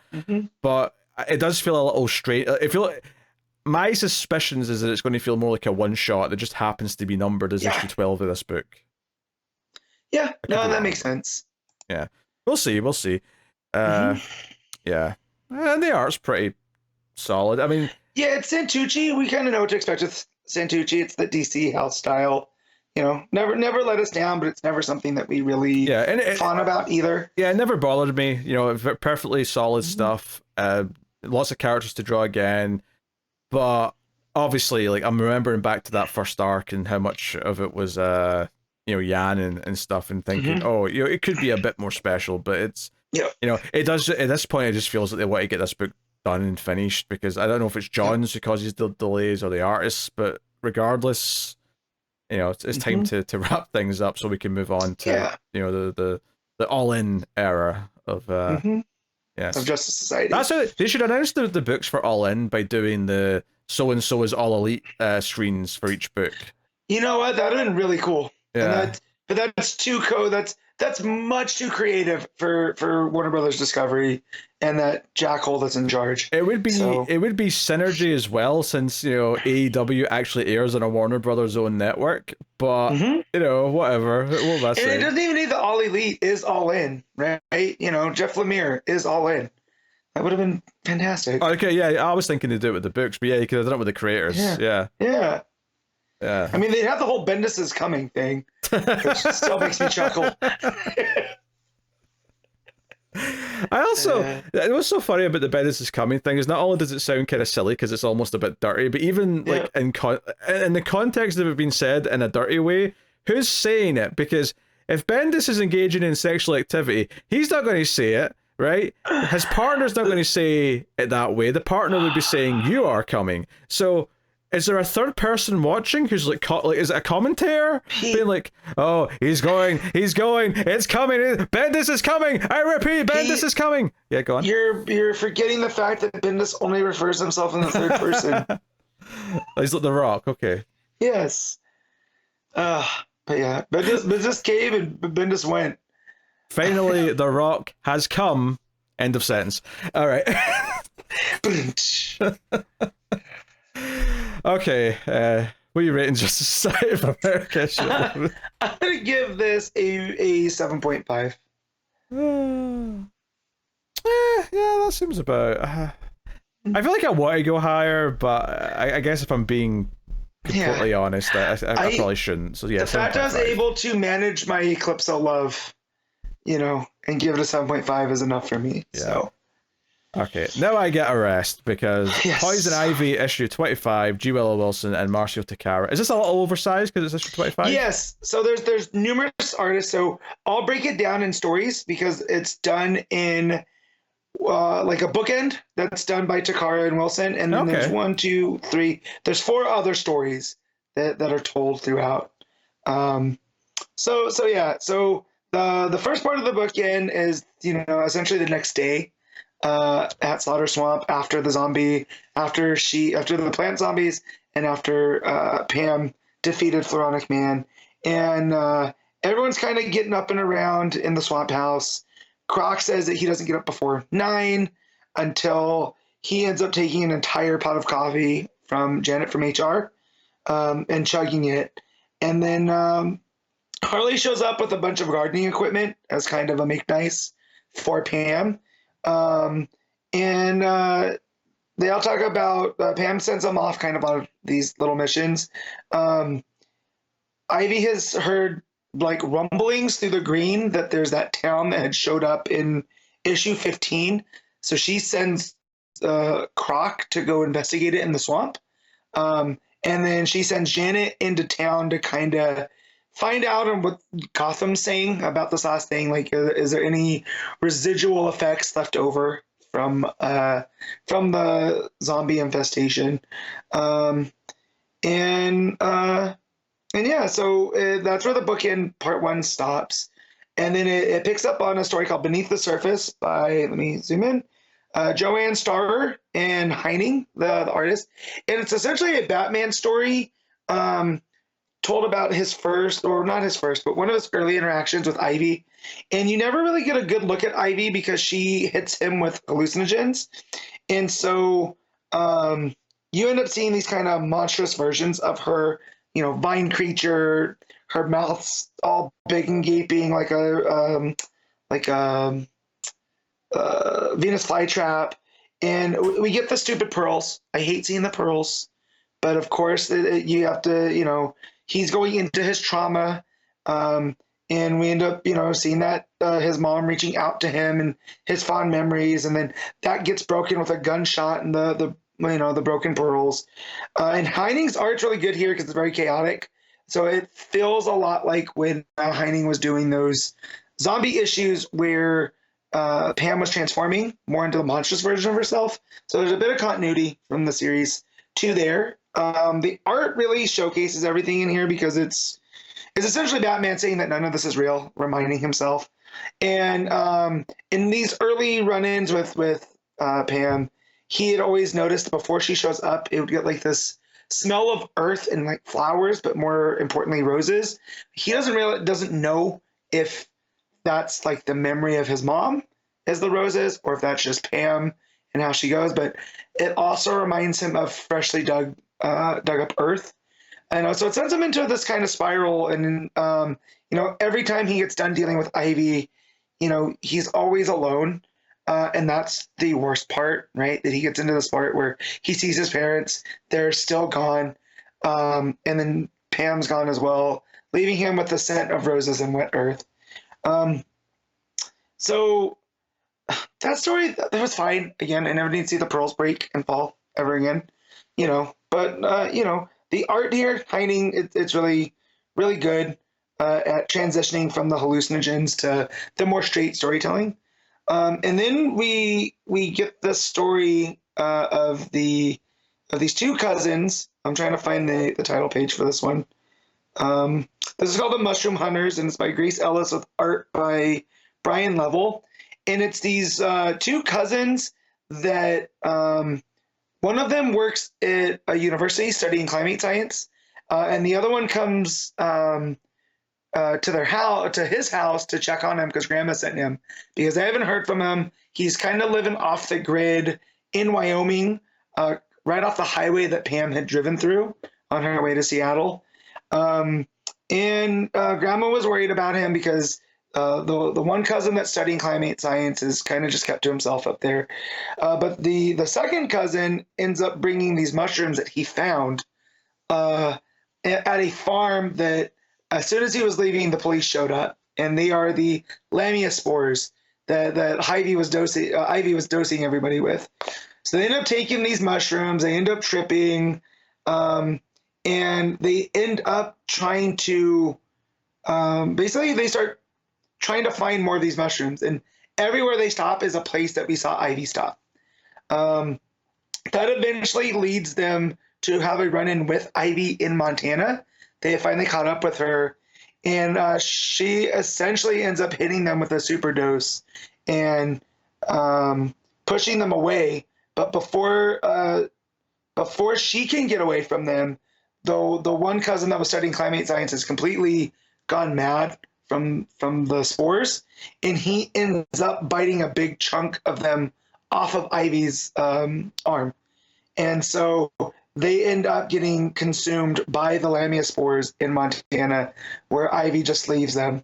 And that one was out of all of these so far, that was my least favorite, just because of it's very, let's just follow these guys as they're tripping, and to try to figure out, they don't know what Ivy's doing, but we do. So there is a sense of dread throughout. It's just kind of, if I had to cut one, that would have been the one. Then we get to possibly my favorite, and it's Killer Croc. It's called Boots and Handbags by Gretchen Felker Martin and Adagun Ilan. And it's Croc looking for this city that keeps disappearing in and out of the swamp. And as he's looking around, a fan boat comes up, and he goes to hide, but it's too late. These hunters see him, and they go to shoot him, which leads Croc to getting really upset. And he ends up killing one of the guys and coming back to eat the other. So they end up throwing dynamite at him. That doesn't work. He quips that they're going to need a bigger boat, which I really appreciated. And before he can kill the second one, he ends up looking over as he's chasing him through the swamp, and he sees the city, and he starts to wonder if this little town or city is where these guys are coming from, because he's been all over the swamp. He's never seen it before. He's never seen these guys. Usually people don't make it this far back into the swamp, and so he leaves the dead body there, even though he threatened to eat him, as the swamp water starts to rise up over. The art here is done really well, with the exception of the proportions on Croc. They make him like we already know Croc's a big dude. They make him like almost Bane or like Hulk level size. Like his traps are huge, and it's kind of grotesque as it goes. Everybody else, it's got to be a stylistic choice, because the two other guys that are hunting him are basically regular proportions. But the breakdowns are really well handled, and the background art, there's because it's kind of almost sunset, but not quite. It's done in like purples and reds in the sky, and it just gives it a really foreboding kind of vibe to the whole story. Um, so yeah, that probably my favorite just because of what it did with Croc. It was an excuse to give him an action scene. Um, and this might be the actual most important story. This is done by Dan Waters with art by Danny. Um, and it's called The Pyrophyte. And it follows this guy that is tracing Ivy through Gotham City. He's seeing these hints of green pop up, and it looks like he's almost communing with it. And we're getting his like inner monologue where he talks about how he had seen this tree, you know, growing where it shouldn't have in Gotham, and that's how he knows he's in the right spot. And the Gotham police are looking for this guy because turns out he's former MI5 from England, and he's gone rogue, and he ends up staring at this lodgepole pine in front of this big building that houses a oil company in Gotham, and he has planted explosives all over this courtyard. And he etches into this bench that he's sitting there, Green Knight, and his inner monologue is going on that he's trying to prove himself. He keeps trying to communicate with her, and he just keeps saying her, and he just keeps calling her Ivy. That he's going to prove himself. He's going to show her that he's worthy, and so he's essentially going to blow up this lodgepole pine because it's a type of tree that has a very thick bark, and it only reproduces through fire. Right, so you have redwoods that do this. The fire gets around the tree so much that it finally releases its seeds and cones, and it's able to reproduce in the ashes of the old tree. And so he's going to blow this tree up to spread more of them across Gotham to show Ivy that they're on the same side. Except Gotham police realize what he's doing, and they find 2 of his bombs first, but they don't get to him before he can set off the 3rd bomb. So one of the police officers shoots him, hits him in the back, but he makes it to the bomb, blows up the tree, and we see the seeds kind of spread out through this courtyard. And as he looks up, he's on fire. Danny's art here is fantastic with the way that it handles the explosion and the cones. But as he's on fire, he looks up and he sees Ivy coming out of the fire, but it's not the Ivy that we've known through these last 25 issues. It's more of her in her traditional form, like kind of her first appearance that Batman saw her in like the light green dress with the headband of Ivy. But it's this police officer, but he looks up at her and says, I did it all for you because I love you, Ivy. And it ends with him, dying in front of this burned out tree. Again, the art here is fantastic. The way that Danny builds the tension with Waters here, where we can kind of see where this guy is because he's wearing a red hat throughout. But once the police get to the courtyard, you lose him a couple times, up until up until where the sniper finds him and ends up shooting him through the back. But yeah, I feel like this is kind of hinting where we're going to be going with Ivy now. It seems like there's a group or a cult that is popping up about her, and it's strong enough that it got this former, so the MI5 over there is like what, CIA? Pete? I mean, like, is it an international type group? I can never remember like which one's like MI5 and MI6. They're 2 Gotcha. different things, and I never... Well, whatever he was a special forces operation guy, and it seems like he's gone, whatever he was investigating, he thinks he can commune with the Green, and he was seeing Ivy. So it seems like this is something that's seeding for later. But if Wilson's rounding up her run, I wouldn't mind seeing Waters working here, because the way that this story was handled with just the hint of Ivy, fantastic.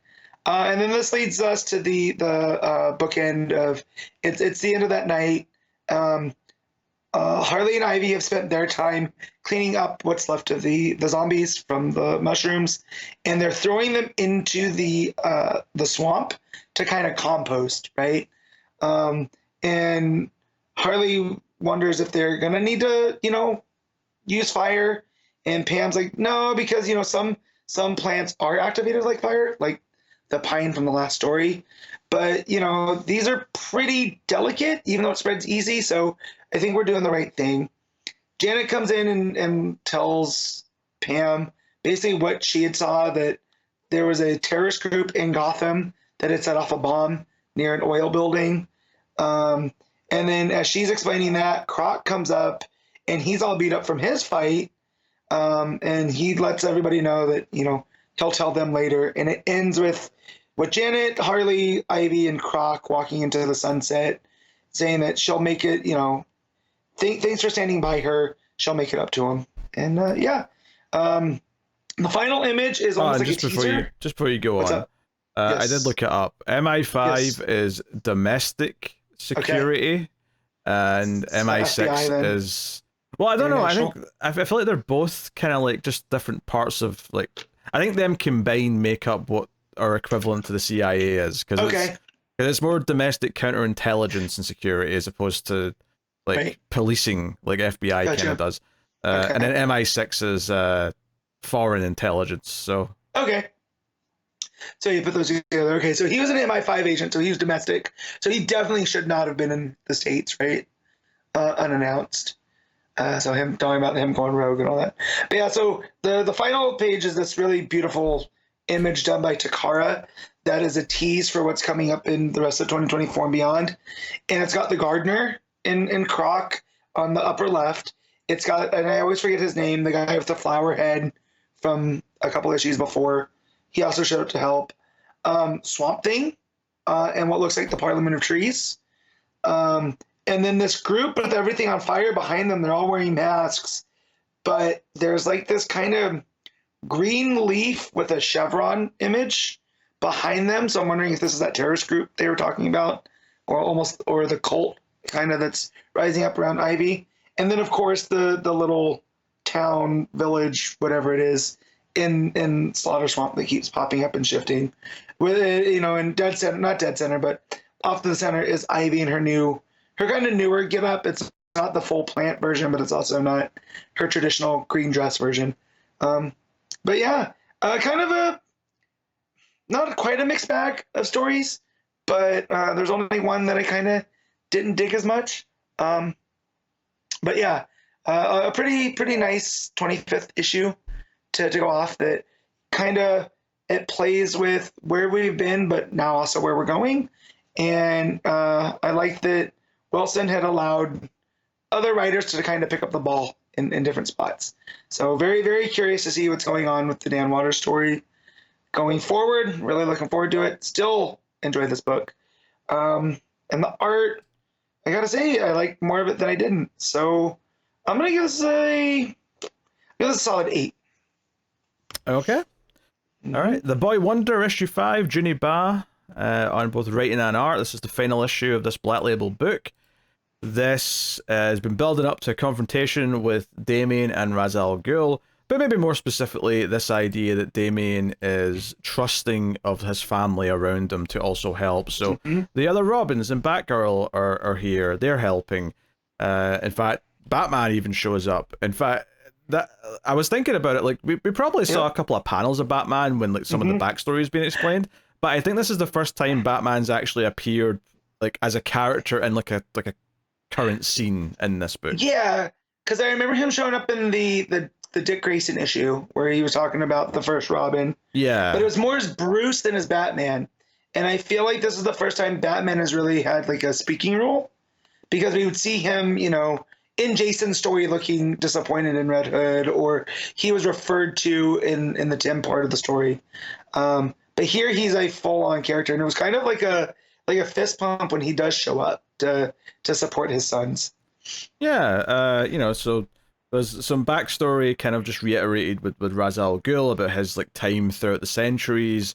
his goals, and kind of even. I love this idea that he thinks that he's proving that he doesn't have hubris because he's willing to have an heir, because he's accepting that he's an old man in the inside. God, I love Roz. He's one of my favorite Bat villains for this. But yeah, we get this fight between Raz and Damien as the other Robins and Batgirl are helping out the victims that have been put in those big sort of sarcophagus things that Raz was doing. And of course, Batman shows up in a glorious 2-page spread, looking very bulky and very short almost even. He's compact. He's kind of built like Pac. Another wrestling reference here today. But yes, if you know, you know. He's a very wide, compact man, and that's how Batman feels here. Yeah, so we get a whole thing. Raz is infuriated that like Damien, Talia, and Batman are all against them. They've all rejected his ways, and they're taking him on. And the narration, which is all in third person, is whoever's telling the story to the criminal that we've been, having throughout the book. So it's all kind of from this, analytical perspective, where the narrator is sort of saying, oh, this is the moment Raz realized that he couldn't win. This is the moment Raz realized whatever. But yeah, the fighting goes on with not a lot of dialogue for several pages as Batman and Raz fight. Damien's jumping in. There's a great little moment where Raz catches the katana that Damien's got, snaps it, and then stabs. Is it Talia in the arm? Yeah. Stabs Talia through. She goes to block, but it goes through. Yeah. Also, when he calls Bruce detective, right? We haven't gotten a lot of Bruce and Roz in recent history, right? No. It's been mostly Damien and Roz. So here it was pretty good. Yeah, it's notable as well because it's like there's like 5 pages with not a word of dialogue. Right now, it's even more than that without dialogue, but even without narration, it's been like 5 pages. And then just one bubble at the end of that page and a close-up of Raz saying, detective. So it has a lot of impact when it comes in. Yeah. It's been silent for so long. But yeah, the fight carries on, and ultimately we get this great big moment, this really good sequential art, where Damien comes up behind Raz, he's in shadow, and then you get this really stylized kind of expression of him like palming him on the chest, and then just infinite white in the background as Raz flies through the air and Damien's got his palm out in sort of the pose, and Raz goes into the Lazarus pit, which won't heal him this time because, as we've been talking about, the pit's started to turn against him and the resin's not doing what it's supposed to. So he actually comes out as an old man who seems to have some kind of dementia. He's asking, who they are, and Batman kind of wants to take him in, but Talia's like, no, he's old and he's harmless now. Leave him be. He can't answer for the crimes he did because he's not really there anymore. And yeah, so yeah, like Talia takes Raz along with whoever else from the League and disappears through rock, which I'm like, they've been dealing with a legitimate demon type creature here because he opens up the coat, right? Yeah, and then disappears with them all. Yeah, and teleports out. Like it was a really cool image too. Yeah, meanwhile, Nightwing, Babs, the other Robins, get all the victims that were kidnapped and get them there. But Damien makes this whole speech to Batman. I thought I had to be amazing as being Robin to live up to your ideas. But then I realized that Robin can do things that Batman can't. I think it was also earlier in the issue where the narrator mentions that Damien kind of realized that he thought he was fighting to justify being a Robin, but comes to the idea that, oh no, the people who had this mantle wanted me to have it. I don't have to earn it. They gave it to me. Now I can, go on from there. But of course, when Batman hears this, he says he's proud and whatever. So the reveal of what's actually going on in the present day with the kid telling the story in the Robin outfit, we were theorizing, oh, is this someone's son in the future? Is this whatever? Yeah. It's not in the future. I mean, it's a little bit in the future compared to the rest of the story, but it's not. Yeah. It's not some distant future where someone's got a kid or anything like that. I had figured we'd see, the trench coat Damien Batman version that we've seen in Batman 666, right? That's kind of the go-to version of Damien Batman that we get to. So to see that this is not that much forward in the future and the reveal of whose child this is, I was like, oh, Okay, this was a nice build to the reveal. Yeah, so basically it turns out Damien has started an initiative where he's recruited mostly kids, but he Mm-hmm. even recruits this criminal and says, "Hey, you can make a difference. Here's an R. Put it on. Slap the Robin badge on." Mm-hmm. And we see that it's like a thing where they help consult people, they help with Mm-hmm. food for the homeless. It's basically kind of like It's almost like what Nightwing did in Bloodhaven and Tom yeah, Taylor's run, but in a much more kind of like social work type way. yeah, It's but it's like mutual aid yeah, but here. it's more of like a volunteer kind of thing Mm-hmm. where everyone just kind of signs up and becomes a Robin for Gotham kind of thing. Mm-hmm. So, yeah, at the end, the Robins and the Batgirl, just the one Batgirl. I Yeah. guess this book's got too many characters to juggle to worry about adding in Steph and Yes. Cass, but Well, so the daughter, the Robin that's telling the story of the prince and all this, turns out to be the daughter, right? yeah, of the criminal from earlier in the book. Of the criminal that Damien chopped off his head. Um, and so yeah, and it's this whole big nice redemption type thing, even for Damien, that he's going to use Robin, and it's almost kind of the whole point of that. What was it? We Are Robin, that introduced Duke into the kind of the Bat family after Damien had left, um, and yeah, so that it's all about redemption. That even this criminal, even though he kidnapped this kid and whatever, that as long as you want to do good, we'll see the good in you. And I feel like that was the entire mission statement of this book so far, right? Was to show this is the type of person Damien wants to be, that he's choosing to be good, and choosing the bat versus choosing the demon. So I like how this finished up. Yeah, no, I mean, like, it's not even so far. It's just the end of the book. This is the point. Mm-hmm. That we're here. Yeah. It's an interesting ending because I don't think what he actually is doing in the present day part here at the end Mm-hmm. was something that anyone was probably going to predict. Like the whole Mm-hmm. idea of it really wasn't introduced until this issue, Yeah. but it does work. It does feel like the idea that Robin is a concept and the idea that Robin can do things that Batman can, such as go and Mm-hmm. give advice, go and do this, go do that, is a really interesting concept of, Damien as a character, not just in this book, but in general, is so focused on living up to the idea of being the heir to the bat or the heir to the demon. It is actually kind of nice to get a story where the whole point of it is that he realizes that he can do things that they can't because he's different from them. He Mm-hmm. can do things that only Robin or, in some cases, only Damian Wayne can do. And so Right. it's a bit of a coming of age story, I guess, in that sense, if you Mm-hmm. want to look at it that way.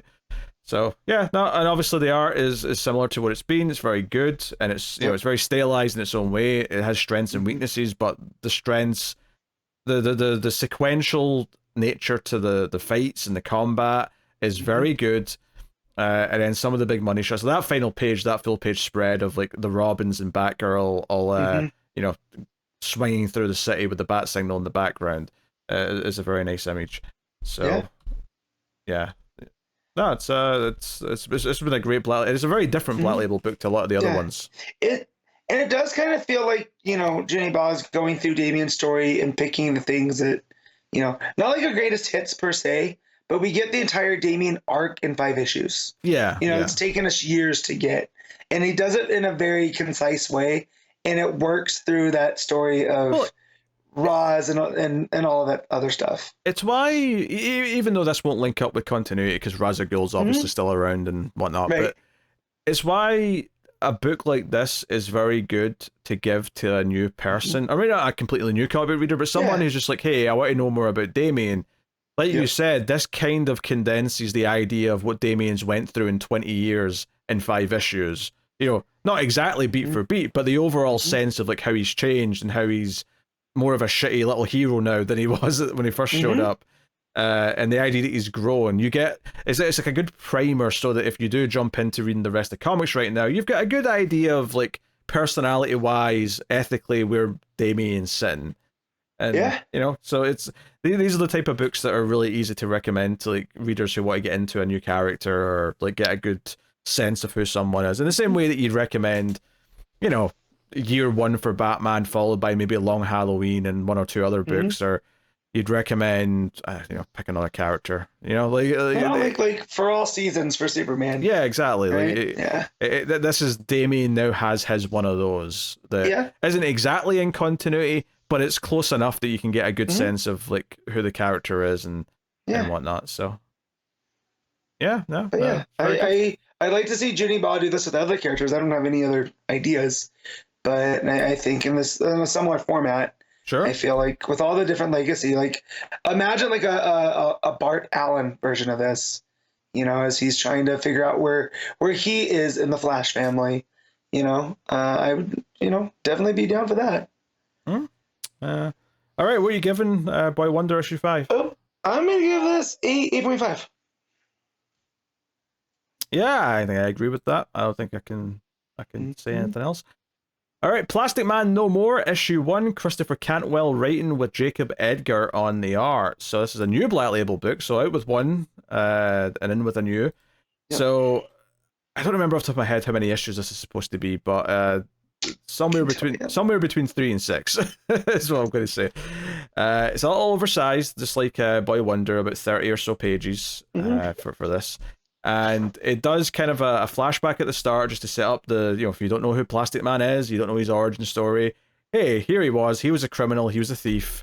He went to prison, he got out on parole, fell into a vat of chemicals, and became Plastic Man, right? It's a nice little condensation of it. It gives a nice bit of time to the little heist that he's on at the start. Art's pretty fun. And then kind of like sort of speed runs a montage through like the rest of the steps to get to where we are now. But yeah, 20 years later it says, and he's with the Justice League, and a big part of this story is that he doesn't really feel like he's taken seriously by the rest of the League. They all just kind of like laugh at some of the things he says, even when he's actually concerned about something. Running gag here from Wonder Woman is that she just says, "Oh, Plastic Man, you're too much." And that's all it is. But the actual plot of this, once it gets cooking, is that on the mission with the Justice League that he's on, he basically makes a big shield out of himself for this death ray thing that this villain Solaris has. Solaris who's aiming it at an orphanage. Yes, of course, because super villain. Yes. But he shields the orphanage with himself, makes a big sort of shield. But it takes a lot out of him. He feels a bit iffy about it. And later on, he falls asleep in his apartment, and when he wakes up, his arm's still stretched out, and the hand part of it is starting to melt, basically. Something's not quite right. So we get this insane visual of him wrapping up like a bag around his arm because it's just goop. He calls it his colostomy bag, too. And it's just like, it's a skill to write characters like Plastic Man, because I feel like that person does have to be funny as well, because it's not just, it's not just on a typical superhero story. So the fact that I got some chuckles out of this otherwise kind of tragic story shows a real skill at knowing the character. Yeah, and he's asking the League for help, and no one really is paying attention to him. Detective Chimp comes in and says, "Hey, there's like a plastic scientist at Wayne Tech. Maybe go see them. Here's their business card." So he basically goes to this person as if it's his doctor, because she'll do a better job than an actual doctor given his biology makeup and what it is now. And she basically reveals that he is dying, that the death ray probably sped it up, but there's a chance that this was inevitable from the day that he first got his powers, that he was always going to break down eventually and start to turn to goop. And it's like, okay, that's what this story is. Makes sense. The title's Plastic Man No More. But of course, as he's like sad later on, and he's like keeping like the goop that's melting from his arm in a bucket because he doesn't want to get rid of any of it, he starts thinking about his life. And we knew that he had a kid from the earlier montage of his life. This montage shows, it started off all fine, but he wasn't a very good dad. He was too tired from being like a superhero, so him and his wife split up. He's not seen his kid in years. But this is the moment of realization where he realizes, oh, my kid has the same powers as I do. Does this mean he's in danger of dying too? And that ends up being kind of the motivational part for the rest of the story here, is that he wants to reach out to his son and find out if he's in danger and warn him if it's an issue.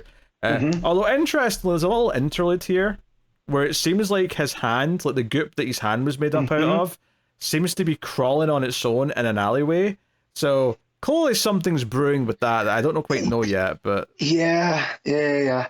So that's curious. And all this stuff with the son too. There's this air of he's coming to terms that he's not going to be around anymore, and he just wants forgiveness, you know. And there's a heavy theme throughout the back half of this book that he just wants out from his son, and it seems like his son's not ready quite yet. Not at all. Yeah. There's a few pages here where it's just like the sides of their heads peeking in at either side, and the background's just completely white. It's, you know, it really gives this idea that we're just focused on their conversation, and everything around them just went away. This hyper sense of focus. But he even calls the doctor later on and says, "Hey, is it possible if someone had, you know, similar genetics to me, would they be in trouble of the same thing?" And the doctor's like, I mean, it depends how close their genetics are. And he's like, they're pretty close. You know, so yeah, and he's like, hey, is there any way that we could possibly cure this? And again, the important thing here is that he's not trying to cure himself. This is not about stopping himself from dying. It's because this might happen to his son. So this gives us, like, the audience gets this interesting insight into him here, where despite the fact that he's a shitty dad, we know that he's doing all this to potentially save his son, so we can kind of root for him, and it's not this selfish thing, it's something that's purely for his son. So it means that we get to enjoy the humor and see the heart in this, even when it is something as simple as she's like, well, yeah, but if the being was at the center of a really, really, like, big thermonuclear explosion, it may, I mean, there's a good chance it would just kill them, but there's a chance that it would actually fix the molecular structure and all that. And Plastic Man's like, got it, we should build a big bomb, right? Yep. So that's the end of the issue, is him saying, you're saying I gotta build a huge nuclear bomb. Yeah, that's the end of the issue. It's and I love the fact that there's a street sign next to him, and the last page it says one way. I thought that was a nice subtle touch of just being like, yep, there's only one direction he's going to go in, and it's to do exactly what she just said. Because she's in her apartment, and he's got his neck up at the window. He's stretched up to talk to her. It also, interesting theory is that it sets up a little bit of character for this scientist lady. It makes it clear that she lives alone and she doesn't really have any loved ones. So I don't know if there's any importance to that yet, other than maybe she's going to feel compelled to help him because she's going to sympathize and, like, maybe make a friend out of him. I don't know. She is looking at her iPad, and it looks like she's watching a kid ride their bike. Then maybe maybe a kid that's died or something. Yeah, maybe there's some tragedy to her that she's like, okay, this is coming from a place of goodwill. Like, I don't think she knows for sure yet why he's doing this, but maybe she'll be convinced to help him when she finds out it's to save a kid. You know? I mean, he's not a kid anymore, but you know what I mean. No, but it's just to make sure what happens to him doesn't happen to his kid. Yeah. You know? So at the very least, it's building sympathy there for her in that sense. Yeah, I thought this was pretty good. I think it does a good job of, like, establishing Plastic Man if you don't know him, giving us a very simple premise of, like, okay, hero's dying, which, you know, we've seen that kind of premise before, but I think this idea of it being about him realizing, oh no, my son's also a Plastic Man, I have to figure out a solution for him, not for me, but for him. So that gives him enough heart that even though he's not the nicest of dads or characters in the traditional goody two-shoes sense, it gives us something to root for in him. It gives us, like, some sort of heart. So even though he's being a goofball and he's saying dumb jokes, it's always coming from this good place, and that makes it easy to root for him. Plus, you know, you've got just this visual comedy of, like, his arm melting away and, like, the hand going off on its own, and, you know, again, what's that hand going to end? I feel like that hand's going to be a big deal. The fact that the part that fell off is, like, sort of moving around on its own is kind of important. But we'll see. We'll see how that goes. And I'm wondering if it's going to kind of end up representing all the bad version of him, right? Like how he saw himself versus how his family saw him, right? And he'll be able to get a little bit different perspective here. But yeah, because it definitely points out that he was a bad dad, but not a bad person. And I think that that's key here, that you still have that sympathy for him. And he does feel guilt over a lot of this stuff. So I think that's a lot of the key here. That might be the point where him and the scientist bond, like you were thinking. So, but yeah, I was very, very surprised by this. And then the art too is very good at these, like the page layouts, right? Like when you see him at the top where he's pouring the rest of himself into a bucket, right? You get this, like, really weird like sinewy kind of borders that almost look like the goop that he's pointing in there. That's going over his past, and it's messy because his past was messy, right? Because then there's other things where like when he's stretched out and you're following his arm through the through his apartment and stuff, it's a lot more easier to follow. So I like when the art does that way and it kind of breaks itself out of its normal type thing to show you like, hey, this is different for a reason, you know. And again, all that goopiness there running through just drives home his state about it as well. Yeah, I think there's some other interesting sort of just decisions. Obviously, we mentioned the bright white background for that intense conversation with his son, but even the scene where he's with the doctor the first time and she's explaining what's going on, and he's like, "Oh, so you're saying I'm dying, right?" And then she sort of reiterates it. There's a panel there where it's just like, I assume the view from the window looking out at the park in Gotham. It's basically Central Park, but I think it's maybe Gotham. And he says, "I'm dying," and it's just the speech bubble's just floating on that visual of the park outside. I think there's some interesting choice here to show how detached he is in this scene as he's hearing this. Like, you know, the first page with, or well, not the first page, but the first two pages with her, you know, it's all these close-ups of him. He's laughing, he's cracking jokes, he's asking questions. But when it gets serious and he realizes that he's dying, all of a sudden it's, you know, that visual looking out the window. It's like these panels of him sitting in the window, and it sort of turns to silhouette. It starts to feel colder. It starts to feel more detached. Like, I think the framing choices and what's in the panels is kind of emphasizing like the mood change as he realizes what she's saying to him. I think it does a good job of like helping tell that story. So yeah, there's a lot of smart decisions being made there in the art for doing that. I mean, the line work itself is solid. It's kind of got a little bit of a cartoony vibe to it, but it's very expressive. I think it's the layouts though and how it's telling the story that's especially impressive though for this artist. So. Yeah, it is kind of. It's a little bit reminiscent of some of the better Tom King ones too, because I'm getting a little bit of Smallwood kind of vibes here and a little bit Fornes here and there, depending on where the mood is in the story. So, because again, not Fornes. Who did Danger Street? Was that Fornes? I can't remember. That may have been Fornes. Like the scene with the void with the white behind him and his son as they're talking, that felt very Danger Street to me, right? With the way that the art's being handled. I know you said Tim, but I thought you said Tim and his son for a second. No. I'm like, we talk. He's not about Tim. No. Although if there was somebody that I know that would end up Plastic Man, Tim is very much there. Dear. Know? He's Yellow Brian-esque.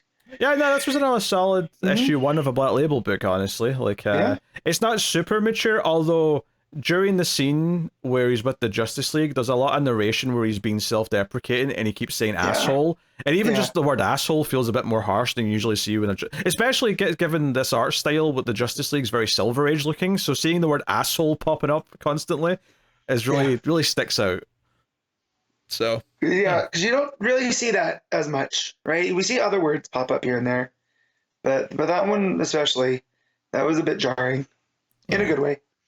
Yeah. All right. What are you giving Plastic Man No More? I'm gonna give this a solid 8. Yeah, I think I'm inclined to agree with that. Good start. I'm actually interested in where this is going, and it's just cool to explore a character. Not that I'm saying this is up to the quality of some of those Tom King minis, but in a similar way, it's like, it's nice to explore a character that doesn't usually get a lot of time, and feel like I learn a lot more. I mean, this even though it's like a sort of later days story, it might achieve a lot of what Boy Wonder did in the sense that, this is going to be a good story to say, hey, if you want to get into Plastic Man, here's a Plastic Man book you can read. That's 4 or 5 issues, whatever it is. Did you check? So this is 3. 3, okay. So, that's fair. Okay, 3 issues. Yeah. They're oversized a bit though, so you get a decent amount of page count. So, all right. Well, last book to talk about then is I have a Patreon book. I'll have one a week for the next few weeks actually. But American Vampire Second Cycle issue 11, which is the last issue in this particular miniseries, but there is obviously another one. It's funny though, at the end of this one it says coming soon third cycle, and they don't end up calling the next book that. No, so it's 76, right? I think so, yeah. Pardon me, my throat's gone. So that's interesting, just that they thought they'd call it that. Or maybe it was just more, oh, in spirit, third cycle's coming. But regardless, this one continues what we've been doing. You've got Pearl and Felicia running from the vampire army in the desert. Pearl's inside the truck that's got the Isaku weapon in the back, and Felicia's in a helicopter trying to be her eyes and ears. It's, lots of fun. There's a lot of speed lines, that kind of thing. It's very not quite like Mad Max Fury Road, but there's still there's a lot of vehicles in the desert. It's got that kind of vibe to it, and it's intercutting with the story up in space where with Skinner being stranded up there with Poole, and them being like, okay, we're doomed. The fuel line's been cut outside the station. The astronaut pilots are dead. We're kind of doomed here. And Bixby, who's the agent who turned out to be evil last issue, who's talking to them, is like, yeah, you're going to be left up there. And kind of points out that Skinner was supposed to be the chosen one, where there used to only be six bloodlines of vampires, and Skinner became the seventh. The American vampires, the seventh strand, and that made him special. And that's who the ultra dark being that's coming was going to inhabit him. But there is another one, right? The implication being there that Pearl is also a suitable host if Skinner's not available. But they did want to use Skinner, and there's an implication here that the Bixby's actually going against orders a little bit by leaving Skinner up there to die, because the main big bad Grey Trader wants to use him. So at the end of the issue, the final couple of pages is actually Bixby getting killed by the villains because he did this. Like, they didn't like that he tried to kill Skinner, so he meets his demise at the end of the issue. But yeah, lots of fun stuff here. Some great art of the Grey Trader, and as this lore's been explained of the six, strains of vampire and all that. But going back to the desert, a lot of big fun action stuff here. There's a great bit where Felicia's in the helicopter and she flies ahead to say, hey, let's go and check if our allies are up ahead. So she flies onwards, but when she gets to the sort of the mountains or the cliffs where she's expecting the cavalry, as it were, all she sees there standing is the Grey Trader, just on his own. And it's just you get this close up of her eyes as she says no. It's just this creepy visual of this, silhouette of the figure in the distance. It feels really imposing, not unlike the Dark Side moment that was in the Batman issue this week. Yeah. So the helicopter's just sort of in front of the Grey Trader, and then from the Grey Trader, she hears her son's voice coming from him. Right? It says, "Mom, is that you?" And the mouth kind of opens, and you see like a child's hand coming through the mouth at her. Super creepy stuff, right? And some vampire military pop out and like fire a rock at the helicopter, and it actually looks like Felicia's dead here. She's not. She pops up again later in the issue, injured. She must have ejected or whatever, but it does seem like she's dead. And I thought, oh shit, that was a big moment. They maybe just killed Felicia. But Pearl obviously is devastated to see this, but she swerves out the way, drives off out of the desert, and it looks like there's no hope. Like the vampire military are going to get to her. She's doomed. Her big sort of saving grace though is that she basically lures them out onto the salt lands in the desert and grabs the hose that's connected to the truck, and they're like, wait. And it's not obviously it's not water, it's gasoline, right? It's it's fuel for the truck, and they're like, what are you going to do, set us on fire? Like, it's not going to do anything. And then she's like, no, you're standing on salt land, right? This is like this will all like completely liquefy if I get it wet. So she fires the gas at it, and it basically, salt affects vampires. Salt's not good for them. So she just blasts the ground with the gasoline, and it all starts to liquefy, and they start to sink in, and it basically just kind of corrodes them all, because salt against mystical enemies, all that kind of thing. Right. So it's a big moment. It's reasonably fun. It would have been nice if there was a hint of what she was doing before she got there. It does just kind of feel like it's explained to us as she's doing it what's happening, rather than getting like a sense of it beforehand. But it is a big moment. Meanwhile, in space, Skinner basically decides to sacrifice himself potentially by going out of the shuttle and manually holding together the fuel hose, and gets Cal to send the shuttle back down to Earth. And yeah, we get this insane sequence. It's actually as Pearl's like using the hose and like melting the vampires with the salt or whatever, it intercuts with panels of the capsule coming back down through orbit, and you can see like Skinner like dangling off the side of the capsule as it's burning up through orbit. It's actually like, from an art perspective, the visuals in this issue probably stand out amongst like the entire arc at this point. Like this stuff is insanely like big and epic and cinematic. And there's like a panel as well of like just Skinner holding on, and there's nothing but orange and like speed lines and like him screaming at the all the fire and whatnot. So really good. The Izuku turns out to be a big head, right? Because Pearl looks in the truck and it's a big head. I didn't really understand what I was looking at first. I thought, is this like a statue or what? What's going on? Mm-hmm. But this is where Felicia shows back up, and it turns out to be the head of potentially an angel. The idea that, you know, if all the vampires come from the blood of some kind of Satan, this Grey Trader, the beast from down below, the thing that fights them is the blood of possibly an angel, and this head has that blood in it. So this is why it's important, and this is why they have to take it somewhere and protect it. The blood of light, they refer to it as. Mm-hmm. Meanwhile, in the desert where the capsule's landed, Poole runs over to like a crater where Skinner has landed, and Skinner's alive, and more interestingly, he is cured from being a vampire. What? He's not just cured from the Grey Trader bite that was turning him into something else, which, by the way, there was a panel earlier on when he was imagining like what was happening next to him, and there was like a big tumor like growing on his back. It was like really gross. There was something else. But yeah, he gets up and like he's not a vampire anymore. Like Cal, because he is a vampire, can sense that he's not. He's like, hey, your pulse is back. You're normal. And I thought this was a really interesting scene because Skinner immediately says, cut your wrist.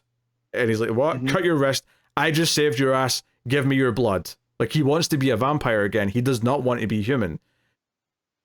And Cal, a little reluctant, but he's like, you know what? Yeah, fair enough. You want to be a vampire? Here you go. And he cuts his wrist with his nail and drips the blood into Skinner's eye. And then Skinner's like, it's not working. It's not happening. It's not turning me into a vampire. So not only is he turned human, it seems like it's stopped him from being able to turn into a vampire. Maybe there'll be more context from this later. I don't know what's going on, but it's a pretty big story development. So, I mean, considering he was the American vampire and now he is no longer. I mean, Cal theorized that something to do with the intensity of the sun as they were coming through orbit did something to him. I wonder if it's going to tie into this whole like angel blood stuff or something. Like, I'm wondering if he's like proved himself to a higher power and he's like become like the American angel or something. Like, I don't know. He's a being of light now instead of darkness. Yeah, it's kind of wild. So Pearl and Felicia are driving off with the Izuku, and they're trying to be optimistic about things and whatnot. And like I said, the final page of the book is Bixby getting destroyed by some demon monsters for what he did by going after Skinner when Skinner was supposed to be the vessel for the chosen one. And it says next time, third cycle coming soon. Yeah, I mean this was very good. Like I think this arc has been mostly very entertaining at worst. And I think when they revealed a bunch of stuff about the desert, the idea of the Russian satellite, that was all great stuff. It maybe suffered a little bit from a couple of issues just being the plan in motion and not necessarily doing anything, like adding anything to the mix. But the payoff here with all this ending stuff, that moment where Felicia sees the Grey Trader just standing there instead of the cavalry was a great moment. Skinner hanging onto the capsule, holding this hose together, this pipe or whatever it is, while they're burning through orbit was an insane visual. And then all these ramifications of what the Izuku thing actually is, this idea of the head with angel blood in it, and Skinner can't be a vampire anymore. Super big revelations, and then on top of that, like I say, the visuals and the art is probably the best of the entire arc. So these ideas feel huge, and I'm actually kind of impressed how much of this is a huge cliffhanger in terms of like, this is not really resolved much. I mean, it's resolved like them being up in space, and they've got the Iseku, but like this didn't feel like a big ending here. This felt like no, we're building up to like what's to come still. Like clearly there's still a direction here. Snyder's got an end in mind, so I'm fascinated to get to 1976 issue 1. So I guess we'll see what that's like next month. But honestly, this was a 9 out of 10. This was a great issue. It ended strong. It started strong. Yeah. I had no idea that Skinner doesn't end up a vampire at the end of that. Yeah, that was an actual surprise. Yeah, no, I was pretty gobsmacked with that as well. It was such a turn. So there you go. That's American Vampire, second cycle, issue 11. All right. That'll take us on to the final part of the show. Favorite moment of the week, favorite cover, favorite art, and of course, top 5 books. So, Matt, what is your panel / moment of the week? All right. So, usually I talk about a bunch of them, but there's only one that was going to really hit for me, and that is when John shows up at the Mascara and Nightwing is like, hey, down here. And as soon as he steps, all the magic takes over. That entire sequence, that's my moment of the week. All right, cool. What's mine? I really like Cass talking to Sela and Birds.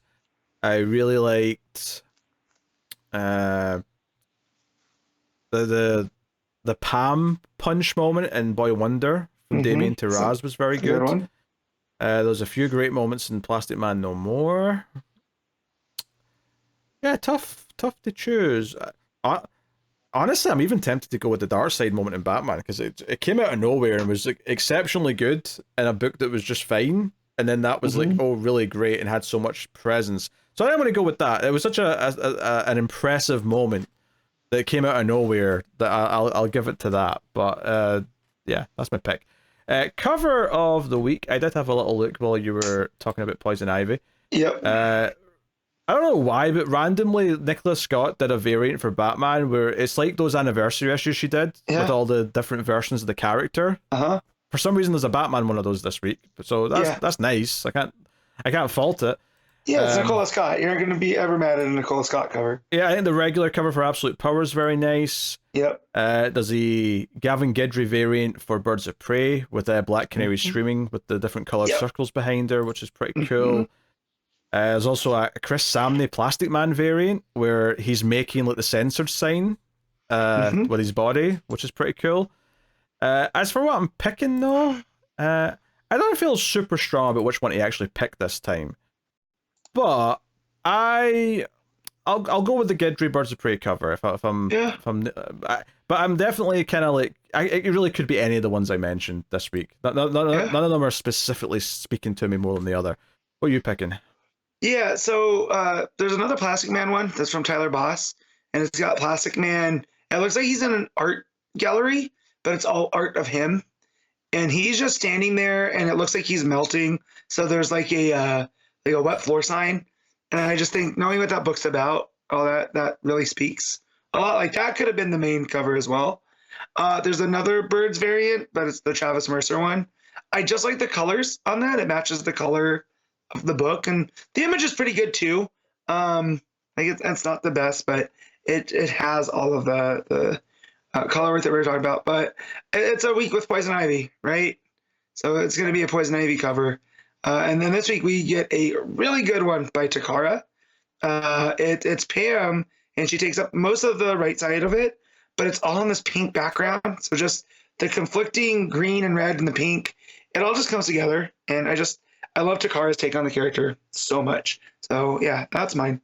Yeah. Irony being that whenever you get a Poison Ivy cover, your Pam gets a good workout. All right. Art of the week, Matt. Oof. This one's tough because Boy Wonder, right? The pause usually good. I really like Guidry for Birds of Prey.